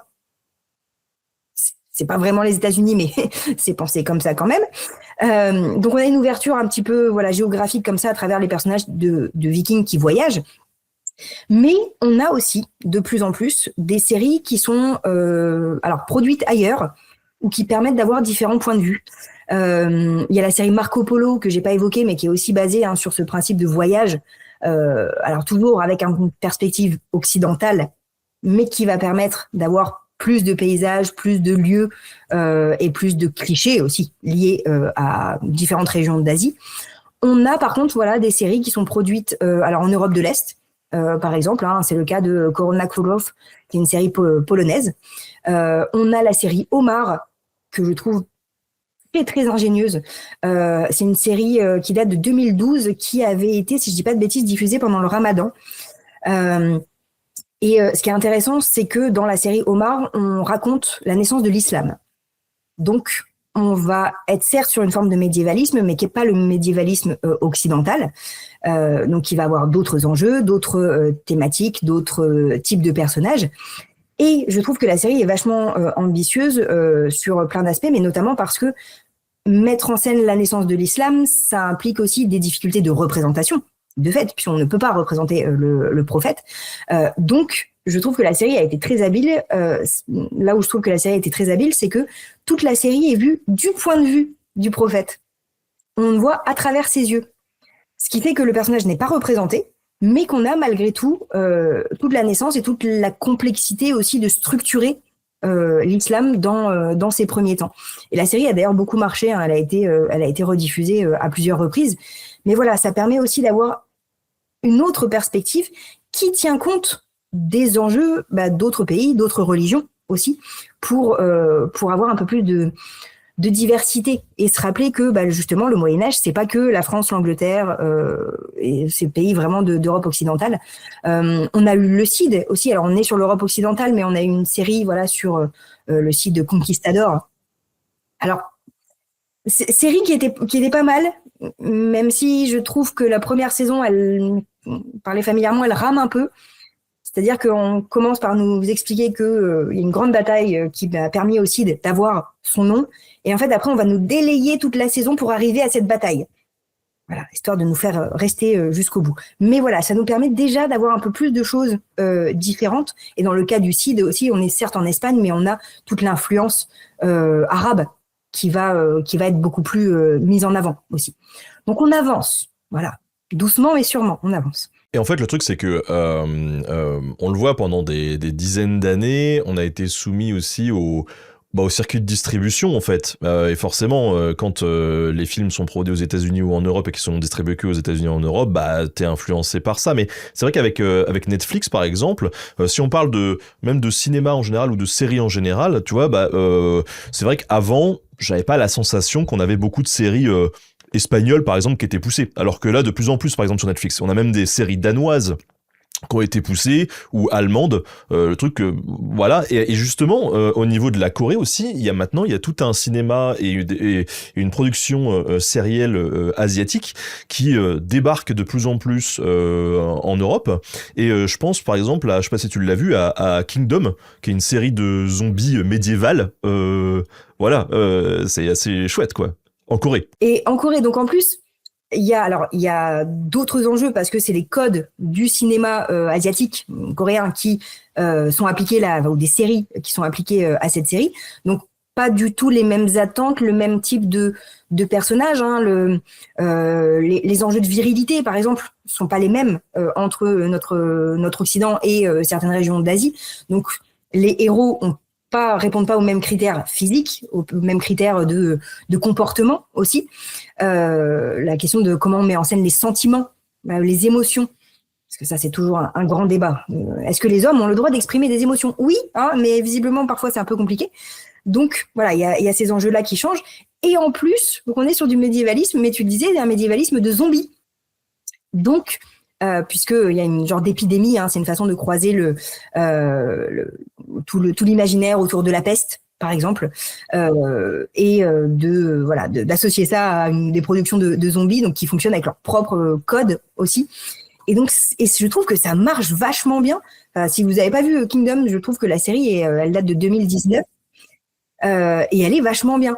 C'est un peu dépaysant par moment quand vous n'êtes pas habitué justement à... moi, j'étais pas habituée aux films de zombies parce que c'est pas trop ce que je regarde, à part Walking Dead, de fait, parce que je suis un peu obligée. Mais voilà, en fait, vous pouvez découvrir d'autres aspects aussi, mais toujours, malgré tout, avec du médiévalisme. Donc, on a toujours des combats avec des épées, enfin, avec des sabres ou des choses comme ça, avec des katanas. Vous avez différentes formes de combats, mais on est toujours sur des beaux costumes médiévalistes. Il y a, je trouve, un soin assez chouette aux tenues dans cette série. Donc voilà, il y a un côté un peu dépaysant au début quand vous n'avez pas l'habitude, mais ça marche très très bien. Ouais, et puis c'est l'occasion de voir aussi, c'est un prétexte pour découvrir les rouages de la politique coréenne à l'époque, de comment ça fonctionne. C'est génial. Ouais, et c'est vrai que ça fait aussi justement une porte d'entrée. Tout comme, voilà, si vous avez aimé Vikings, vous êtes peut-être intéressé justement à qui étaient les populations nordiques, les populations scandinaves en réalité. Là, c'est exactement le même principe. C'est une porte d'entrée c'est pas encore une fois, c'est pas une cours d'histoire historique. Voilà, c'est pas un documentaire. Bien sûr, il y a des zombies, il y a plein de problèmes, mais ça donne le goût. En fait, ça donne le goût d'une autre région, d'une autre époque, d'une autre façon de penser. Effectivement, tu disais, une autre façon de penser la politique aussi. Et ça peut, j'espère, intéresser et inciter le public à aller voir aussi d'autres choses. Oui, et je pense que ton discours, on peut l'appliquer finalement à toutes les œuvres de fiction, qu'elles soient littéraires, cinéma, séries, etc. C'est normal qu'on ait des historiens, des chercheurs qui montent parfois au créneau sur certaines œuvres qui font n'importe quoi, souvent parce qu'elles revendiquent justement une légitimité qu'elles n'ont pas. Mais je crois que la plupart des historiens ont absolument rien avec le fait qu'on puisse jouer avec l'histoire, parce que faut voir le verre à moitié plein et pas à moitié vide. Si ça peut amener des gens à l'histoire, c'est quand même une bonne nouvelle. De fait, j'ai envie de dire, alors je vais forcément, c'est à mon tour de raconter ma vie, mais je suis pas arrivée à l'étude du Moyen-Âge par les cartulaires du XIVe siècle. Je suis arrivée au Moyen-Âge parce que j'ai grandi avec Merlin l'Enchanteur, j'ai fait mon adolescence avec Camelot, j'ai découvert Sacré Graal des Monty Python et Excalibur, et j'ai envie de dire c'était le début de la fin, hein, globalement. J'avais mis le doigt dans l'engrenage et je me suis fascinée pour la littérature du Moyen-Âge, les romans de chevalerie, etc. Je suis arrivée en prépa, je suis arrivée à la fac, je me suis rendu compte que ça pouvait être un métier. Vous vous rendez pas compte de travailler sur ces trucs-là, ça a changé ma vie. Pour le meilleur ou pour le pire, je ne sais pas, ça, je vous laisserai juger. Mais voilà, moi, je suis arrivée par ce goût pour la fiction, pour la littérature, pour la légende arthurienne. Et c'est comme ça que j'en suis arrivée à faire ce que je fais et en fait à continuer à profiter de ces fictions et à travailler dessus. Bien sûr, on ne demande pas que ce soit un documentaire. Par contre, on demande de ne pas afficher c'est réel, de pas afficher regardez c'est vrai ce qu'on a mis en scène quand ça l'est clairement pas, parce que là ça contribue en fait à véhiculer des images qui peuvent être problématiques et à justifier notamment des comportements qui aujourd'hui sont déplacés, parce que le Moyen-Âge ça sert justement de un peu de ça sert à cristalliser un petit peu tous les imaginaires, alors à la fois très positifs, hein, c'est le Moyen-Âge des chevaliers en armure rutilante, des princesses, voilà des contes de fées. Et en même temps, c'est aussi le Moyen-Âge très sombre d'une violence débridée qui, en fait, n'était pas le cas. Il n'y avait pas cette impunité de la violence comme on le croit souvent. Oui, il y avait de l'hygiène au Moyen-Âge. Oui, on se lavait, etc. Donc, en fait, c'est dans un sens, c'est bien, hein, parce que le Moyen-Âge, c'est un genre de croque-mitaine. Ça nous permet de concentrer toutes nos peurs, toutes nos angoisses. Mais quand ça justifie des comportements aujourd'hui, en disant c'était mieux au Moyen-Âge parce que, au hasard, les femmes connaissaient leur place, qui était bien sûr dans la cuisine, hein, je suppose, ou que le Moyen-Âge était soi-disant entièrement blanc ou entièrement chrétien, ou etc. Bah, non, là, ça devient problématique parce que c'était pas comme ça le Moyen-Âge. Ayez les idées que vous voulez aujourd'hui ou pas, mais n'utilisez pas le Moyen-Âge comme façon de défendre des idées qui étaient déjà problématiques au Moyen-Âge, en l'occurrence. Oui, c'est bien ça tout l'enjeu en fait. C'est quand on regarde une série et qu'on pose un regard critique, et critique ça veut pas dire forcément négatif sur l'œuvre, c'est pas pour le plaisir de défoncer le truc et de pinailler, c'est pour comprendre non seulement les contextes de production, mais aussi les interprétations qu'on voulait en faire ou qu'on veut en faire. Voilà, donc ouais. Toute représentation est forcément une sélection. Mais encore plus, j'ai envie de dire, dans le cas du médiévalisme, c'est qu'on choisit ce qu'on veut montrer. Donc on a choisi pendant des décennies de mettre en avant la violence, mais il y a peut-être d'autres choses aussi. Et parfois, après, il faut le souligner aussi, de manière inconsciente. Parce que justement, c'est totalement intégré dans nos modèles de pensée, et que prendre un peu de recul là-dessus, c'est pas critiquer l'attitude première, c'est juste essayer de se dire, prenons un peu de recul sur nous, ça peut être intéressant. Voilà. Et après, il y a plein de choses qu'on ne sait pas aussi. Quand votre métier, c'est pas d'étudier le Moyen-Âge, et encore, j'ai envie de dire, le Moyen-Âge, c'est grand et c'est large d'un point de vue temporel, donc on ne sait pas tout non plus. De fait, parfois, vous avez des images qui sont fausses, parce qu'elles ont été entretenues par l'historiographie pendant un temps, par la culture populaire surtout. Mais vous savez pas que c'est faux, c'est pas que vous voulez transmettre une image fausse. Donc c'est un peu notre rôle aussi de venir dire, alors non, la ceinture de chasteté n'a pas existé, voilà, et de revenir un petit peu sur ça et expliquer pourquoi on maintient ces clichés, parce que il y a un rôle. Les clichés servent à quelque chose, sinon on les aurait dépassés. On arrive à la fin de cet entretien. Je voulais te poser quand même une dernière question sur ce sujet avant de parler peut-être de tes actus ou de tes futurs projets. Tout à l'heure, tu as dit un truc qui m'a intéressé. Tu m'as dit, mais en gros, ce qu'on retrouve dans les séries en général, ça arrive 10 ans plus tard dans les séries médiévalistes. Alors, est-ce qu'il y a d'autres différences assez notables entre les séries médiévalistes et le reste des séries en général? Pas tant que ça, j'ai envie de dire, on change l'ambiance, le fameux filtre gris, quand on est sur du Moyen-Âge, que ce soit en série ou en jeu vidéo ou au cinéma, on a cette espèce de filtre soit gris, soit marron, selon comment on est, c'est-à-dire que tout est un peu désaturé et on a cette espèce d'atmosphère très sombre, parce qu'il y a une espèce de conformité, hein. L'atmosphère est sombre visuellement parce que les personnages vivent dans une époque sombre mentalement. Voilà, il y a un peu cette espèce de cliché. on avance. Voilà. Si vous avez regardé le début de A Knight of the Seven Kingdoms, on joue un peu sur ça, justement. Juste la toute première séquence, on a cette image très stéréotypée du Moyen-Âge, il fait gris, il pleut, tout est terne, etc. Et d'un seul coup, on a de la lumière et on se met petit à petit à voir de la couleur. C'est bien parce qu'au Moyen-Âge, on adore la couleur, on en met partout. Et oui, par moment, il a fait beau au Moyen-Âge. Hein. Ça n'avait pas été 1000 ans de grisaille et de 1000 ans de pluie. Donc, voilà, on avance petit à petit dans tout ça. Mais après, globalement, on va avoir les mêmes tendances. C'est-à-dire qu'on a eu plus d'héroïnes de premier plan, on a eu plus de groupes, on a eu des héros beaucoup plus nuancés. Donc, ça, c'est quelque chose qu'on avait en fait dans les séries tout format, tout thème confondu. Et le Moyen-Âge, après, suit exactement le même mouvement. Mais ce qui fait que si vous aimez les drames ou les séries d'action, il y en a plein sur le Moyen-Âge. Si vous aimez les comédies ou les choses un peu loufoques, il y en a aussi. Donc, il y a à peu près tous les genres. Pas trop de soap. Il n'y a pas de soap médiévaliste vraiment parce que, encore une fois, ça coûte cher et que le soap, ça doit être produit vite. Donc, ça, on n'a pas trop. Si vous voulez produire un soap opéra qui va durer sur 50 ans avec du Moyen-Âge, je suis partante. Donc, n'hésitez pas. Mais voilà, donc il y a un peu de tout aussi. Et ça veut dire qu'il y en a pour tous les goûts, qu'on aime la fantasy ou pas, d'ailleurs. Toutes les séries de fantasy récemment n'ont pas fonctionné. Je pense à The Winter King, je pense à Cursed la rebelle, je pense à L'écuyer du roi, par exemple. Voilà, Willow, c'était un cas un peu encore compliqué. Il y a eu des tentatives de surfer un petit peu sur cette vague, ça ne marche pas toujours, clairement, mais parce que je pense pas que le public sature, parce qu'on a eu King and Conquer là récemment, on a Robin des Bois qui vient d'arriver, on a A Knight of the Seven Kingdoms, on a encore plein d'autres projets en cours autour de Game of Thrones. On se lasse pas encore. Mais on attend d'autres choses. Robin des Bois, moi j'avais pas vu passer. Et ça m'intrigue parce que tu me dis qu'il y a Sean Bean dedans.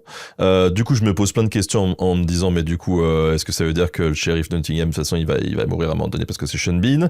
Après, ça induit d'autres réflexions parce que je me dis, mais en fait, Sean Bean est en train de devenir lui-même l'objet d'un cliché médiévaliste, puisqu'on commence à le foutre partout dès qu'il y a un truc au Moyen-Âge. Oui, alors il y en a 2-3. Un jour, il faudra que je bosse sur ça. On a des acteurs un peu, d'ailleurs, regardez la filmographie de Graham McTavish à l'occasion, acteur que j'adore, mais qui était dans Le Hobbit, qui était dans Outlander, alors c'est pas tout à fait la même époque, qui est dans The Witcher, puisqu'il joue Dijkstra. Il doit avoir une tête du Moyen-Âge, je sais pas, mais apparemment son visage doit faire penser au Moyen-Âge, en plus de tous ses talents d'acteur. Mais voilà, il y a peut-être des acteurs qui se spécialisent dans des époques. Alors, par contre, ne vous emballez pas sur la série Robin des Bois avec Sean Bean. Sean Bean, il fait ce qu'il peut. Ah bah oui. Il fait ce qu'il peut avec ce qu'on lui donne. Hein oui, mais on le tue avant qu'il sauve la série à chaque fois, donc voilà. Je veux pas spoiler, mais si vous avez regardé Snowpiercer, il faisait ce qu'il pouvait aussi, mais de façon intéressante, il meurt, et il revient, et il remeurt, et il revient. Je sais pas combien de fois il est mort dans cette série, mais ils ont bien joué sur le côté, c'est Sean Bean, il faut qu'il meure en fait. Pour ceux qui sont pas familiers du cinéma, Sean Bean, c'est vraiment un acteur où le running gag dans sa filmographie, c'est que quand même, très souvent, il meurt dans ses films. Vraiment, voilà. Mais il joue très bien la mort, écoute. Ah bah écoute, il doit bien jouer la mort. On a cité pas mal d'œuvres aujourd'hui dans cette émission. Est-ce que toi, tu aurais quelques petits coups de cœur quand même à nous conseiller qu'il faut absolument pas louper? Alors, il y en a plein qu'on a évoqué. Il y en a une, je crois que j'ai pas citée, mais je suis pas sûre qu'elle ait été diffusée en France. Mais vous pouvez au moins en trouver des bouts en ligne de façon tout à fait légale. Vous avez une série qui s'appelle Galavant, Galavant. Il y a eu que 2 saisons, à mon grand regret, parce que j'aurais pu en regarder, je pense, 150 derrière. C'est une série états-unienne. Qui était diffusée sur ABC en parallèle de Once Upon a Time. Voilà, donc pendant que Once Upon a Time était en pause, ils diffusaient Galavant. C'est une série de contes de fées parodiques et musicales. Voilà, donc c'est une comédie musicale avec Timothy Edmondson. Voilà, donc en plus ça n'enlève rien. Dans la saison 2, il y a comment elle s'appelle, Kylie Minogue. Voilà, donc il y a un gros casting aussi. Vous avez retrouvé Nick Frost. Enfin, il y a plein de gens. C'est super décalé. Ça joue justement sur tous les clichés du médiévalisme, des contes de fées, etc. Et accessoirement, il y a des chansons qui sont fabuleuses. Voilà, il y a Weird Al Yankovic qui est aussi qui apparaît dans la première saison. Et donc gros casting de guests, c'est très drôle. Donc voilà, ça c'est pas mal si vous tombez dessus. Allez au moins écouter des chansons, c'est assez chouette. Et alors je sais pas si elle est toujours accessible, mais il y avait une série, je reste dans les comédies parce qu'on rigole pas assez, je trouve, avec le Moyen-Âge. Et on met pas assez de couleurs. Voilà, ça va avec. Il y a une série qui s'appelait Pigeons et Dragons, c'était une production franco-allemande, voilà, avec des petits personnages c'était en stop motion en fait, avec des petites figurines. Et l'idée c'est en fait des chevaliers qui sont une bande de bras cassés qu'on envoie pour s'en libérer, qu'on envoie à l'aventure et ils doivent envoyer des nouvelles de leurs aventures par pigeon. Et vous avez le barde sur la place publique qui, avec clairement une parodie de Twitter, du Twitter de la belle époque, transmet un petit peu leurs nouvelles. Donc c'est très décalé aussi. Pareil, il y a eu que quelques épisodes, mais c'est bien aussi de rire avec, d'avoir un peu de second degré sur tous ces clichés sur le Moyen-Âge. Oui, c'est clair. Il y avait d'ailleurs une série là-dessus qui me paraissait prometteuse, alors que moi j'ai pas aimé, mais autour des Vikings justement, une série humoristique, comment elle s'appelle? Norsemen, ouais. Norsemen, Ouais. Alors c'est un humour un peu spécial, un peu lourd par moments. Ouais, beauf, hein, c'est très très beauf. Ouais. Il y a 2-3 belles trouvailles autour du personnage de Rufus notamment, ou des choses comme ça. Il y a Norsemen. Et danoise, si je dis pas de bêtises, un truc comme ça. Je sais pas, mais en tout cas, même dans la représentation qu'il y a de cette période médiévale, et il y a certains trucs que j'ai vus dans la série que je n'avais pas vu ailleurs et que j'avais lu un petit peu loin. Tu vois, t'as par exemple cette espèce de tradition, je sais pas trop si c'est vrai ou pas, des vieux qui s'exilent pour pas être un poids pour la société, tout ça. Et ben en fait, ça commence, la série commence par ça. Et je me suis dit tiens, mais ça je l'avais lu en 2015 dans un bouquin et tout, et je l'avais jamais vu à l'écran. Et là, boum, je le vois. Et je trouve que c'est assez chouette. Et en fait, ça fait partie de ces œuvres, même si j'ai pas trop aimé à cause de cet humour très lourd. Et pipi caca et machin. J'ai trouvé que ça fait partie de ces œuvres où c'est très moderne. Tu te dis au premier abord, en fait, il y a rien d'historique là-dedans. Alors qu'il y a quand même une réflexion là-dessus, un peu comme dans le film Chevalier, où c'est du Queen sur la musique, t'as plein de trucs hyper modernes où tu te dis mais en fait ça n'a rien à voir avec le Moyen-Âge, et en même temps ça a une réflexion sur l'amour courtois, sur la chevalerie, sur plein de trucs qui est super intéressant. L'ascension sociale, allez voir Chevalier, il date de 2001, mais il est tellement bien ce film, il est fabuleux. C'est une parodie c'est un pastiche du Moyen-Âge, des films médiévalistes, et en même temps c'est un film de sport parce qu'il y a quand même toute une réflexion sur les joutes, et il y a une histoire d'amour, et il y a Paul Bettany, Chaucer, parce qu'il y a Chaucer dedans. Voilà, il y a Geoffrey Chaucer, donc en plus on fait appel à des références très précises sur la littérature anglaise du Moyen-Âge. Enfin, voilà, c'est bien sûr le but. Bien plus profond que ce qui paraît. Mais c'est ça, c'est qu'on peut faire des choses intéressantes et ludiques avec une vraie recherche derrière et rendre ça de façon hyper fun en plus. Pour clôturer cette émission, dis-nous, ma chère Justine, tu bosses sur quoi en ce moment, vu que tu bosses sur plein de trucs? Je bosse sur... ça va vous étonner, je bosse encore en ce moment sur The Witcher. Oh bah là. Voilà, ça faisait longtemps.